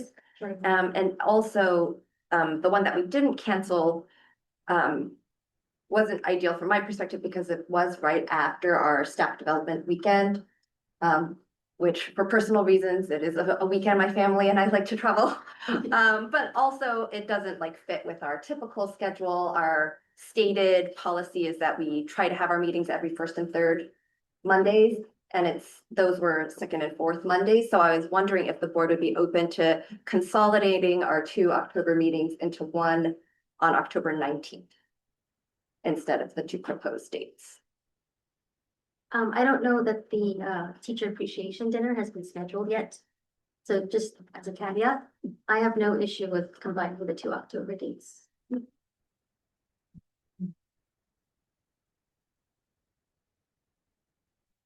Vladimir, you can still weigh in, even if you're not going to be here in October. Yeah, so. I'm fine with that.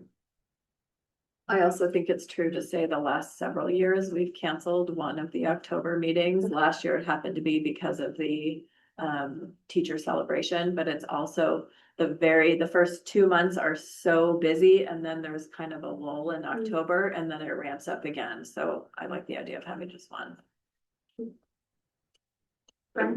It's fine with me. Do we? nobody's here that can answer this question probably, but like in your experience, that teacher awards happens regularly at that time of the year. Right, Yes, I think Roughly it's the- usually, okay, yes. right. I mean, I'm just, That week also has the fall dinner for the School Boards Association. I remember that's like, everything is Right, happening it in was one week. Wednesday, Yeah. last week, October, right? Exactly. All the Yeah. more reason to reschedule. okay. Yeah. Eric, So- does that meet your financial deadlines or what have The you? only item is on June 7th would be the public hearing. And then the following Monday, we would need to add a June 14th.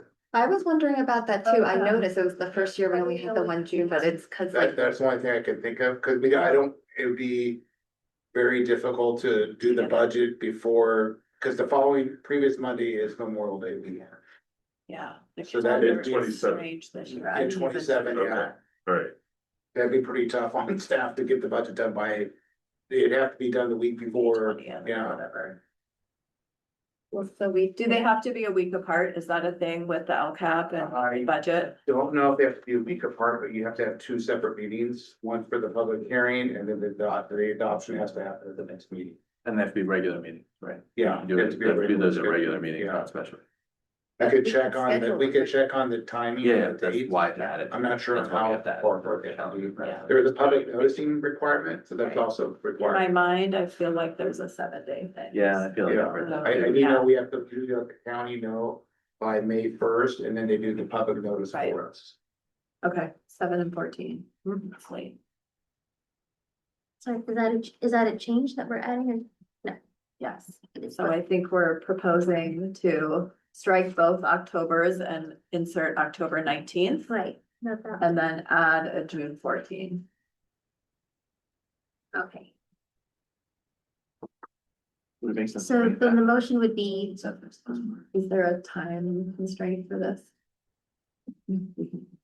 Yeah, let's bring it back and let's just look at, Just bring it back on consent at our next meeting, just so that everybody's looking. okay, okay, Right, dates. all right. Next, we'll move on to item number 9, resolution number 25/26-10, Lincoln holiday date change. yes, this is the annual resolution, so we can observe the Lincoln holiday on February 16th. Is there any public comment? Any clarifying questions? All right, no request for public comment. Any further board comment on this agenda item? Yes, right. It's dumb that we have to do this every year. It is. Totally agree. It's a state law. I know, it's still dumb. If there are any Eagle Scouts listening, Yeah, take it up with getting, the legislature. getting Good state comment. law changed so that we don't have to do this every year would be a great project. Can I have a motion to approve resolution number 25/26-10, Lincoln Sure. holiday date change? Thank you, Vladimir. Have a second? I'll second. Thank you, Jim. Any further board discussion? Motion to approve resolution number 25/26-10, Lincoln holiday date change was made by Vladimir and seconded by Jim. As this is a resolution, we'll take a roll call vote. Brian, Yes. Stella, yes. Jim, Yes. Vladimir, Yes, and I too vote yes. Thank you. Motion passes unanimously. Board and administration comments. You want to lead us on? You may recall last year when we had teachers and students come to the board and present on our cultural exchange visit with Lee Cow Junior High School and Taipei, Taiwan. We're very excited to be welcoming them tomorrow at Egan. Principal Lu and 24 students from Lee Cow Junior High will be coming to Egan for 4 days and shadowing our students. Our students will also be engaging in field trip activities with them to the exploring. Let's go. Other fun activities. I want to thank our principal, Lisa Taranina, our world language teacher, Chia-Ling Chang, Jen Patino, and Dan Jacobs for all their work. And then as of today, for Eric helping us with the bus situation. Really excited, but it's such a fun event. We've been seeing photos of the kids at the airport in Taipei, getting ready to come over. And our students are so excited to welcome them, practice their language skills and engage in this really fun activity.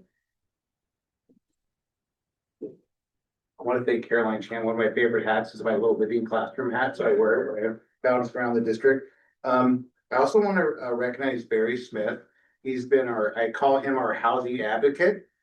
He's been working tirelessly for us to help find ADUs for staff, staff members that are commuting from very far. He wants to get them closer to work and live close to our schools, and that really benefits our kids to have our staff members close.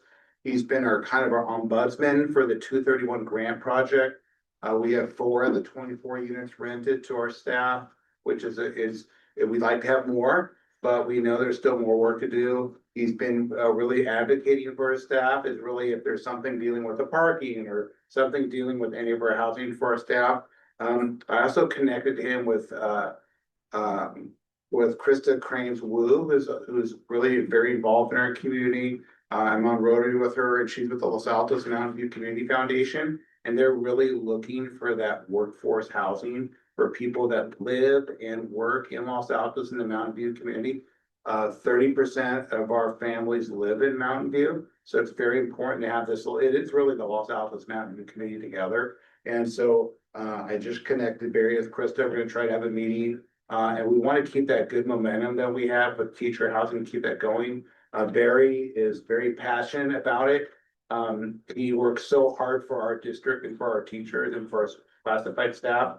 And I think he's on. I want to acknowledge him because the work that he does, he's really kind of taken the housing and kind of owned it. And has been advocates so fiercely for our staff. He's wonderful. So if you see Barry out in the community, please thank him. We're going to get him connected with Krista to get more really openings for our staff. My favorite story is where there is a teacher that was living far away. He found her. She saved like $8,000 a year, and her commute time went from like 45 minutes to like 10 minutes. And so those are like success stories. And Krista and I was talking with Krista, and she's like, yeah, we need Barry also. And so he's a great advocate for us. So I want to acknowledge him and all this hard work. There's still a lot more work to do for the 231 grant project, but we want to keep that momentum going, and Barry's going to help us do that. So thank you, Barry. I know you're out there, so thank you. Thanks, Eric. I will just give a shout out to Kimberly Dickerson, who's our art docent, because as Eric and I were having our design finishes meeting with the design team of the architects, we figured we probably need somebody a little bit more artsy design forward. So we pulled Kimberly right out of her office last week, and it was great. Fantastic. Brian? Stella? Yes, so I completed my very first master's in governance training. And it got me thinking, oh, maybe one of these days we could spend our board retreat talking about the strategic plan. It seems like a lot of other boards have study sessions to discuss that. So I would be interested in that. I also attended the Capital Advisors Budget Workshop on Friday, which was great. And I wanted to thank Vladimir for his comment earlier about, public commenters. And, and I just kind of wanted to add on to that a little bit. Because of the Brown Act, we are prohibited from discussing anything that's not on the agenda, but we are actually very interested in what you have to say, and we're interested in meeting with you. And so if you want to email us to schedule a meeting, we're always happy to do that. And if you have questions that we can answer in a straightforward way, we're happy to do that over email as well. But please don't hesitate to contact us, and we're interested in what you have to say. That's it. I attended Gardner Bolus's PTA meeting as a board person instead of a parent. I did give a board update, the Mountain View Voice article. I was able to speak to your position. I did remind the parents that we actually do want to hear from parents, and if they feel the same way that you do, that they can email us, they can email all of us at the same time at trustees@lasdschools.org. And then, if they want to talk to one of us, just reach out to us. We're happy to meet with people and talk to them. And so,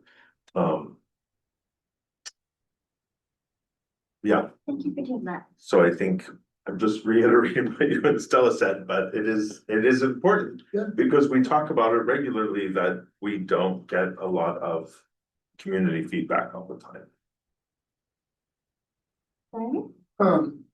Yeah, I met with, parents and administration members and board members.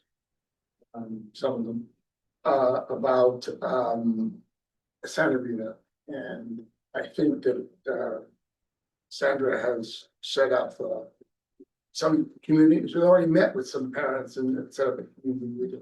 Yeah. We're moving forward on that, which is great. The second thing is, since I'm the person who makes a motion, the board business is gonna come to a halt. No, function. It's gonna come to a grinding halt. So anyway, I think No, we'll action probably be items. able to solve that. Looks like Stella is able to fill my Just shoes. Right, well, I went to the new family info night and I was so pleased to see that there was standing room only Yeah. in the Covington multi. There's so many families that are interested in our district. That was really gratifying. I got to speak to a few families also, it's really nice. I also went to the Capital Advisors Budget Workshop, and they're gonna have another workshop in May with the revised budget. And then lastly, just this past Saturday, the School Boards Association, Santa Clara County School Boards Association, we held a professional development workshop for trustees, and we had some retired superintendents come and be on a panel, and it was about good governance, but how do we do our jobs better, you know, as school board trustees, based on their experience.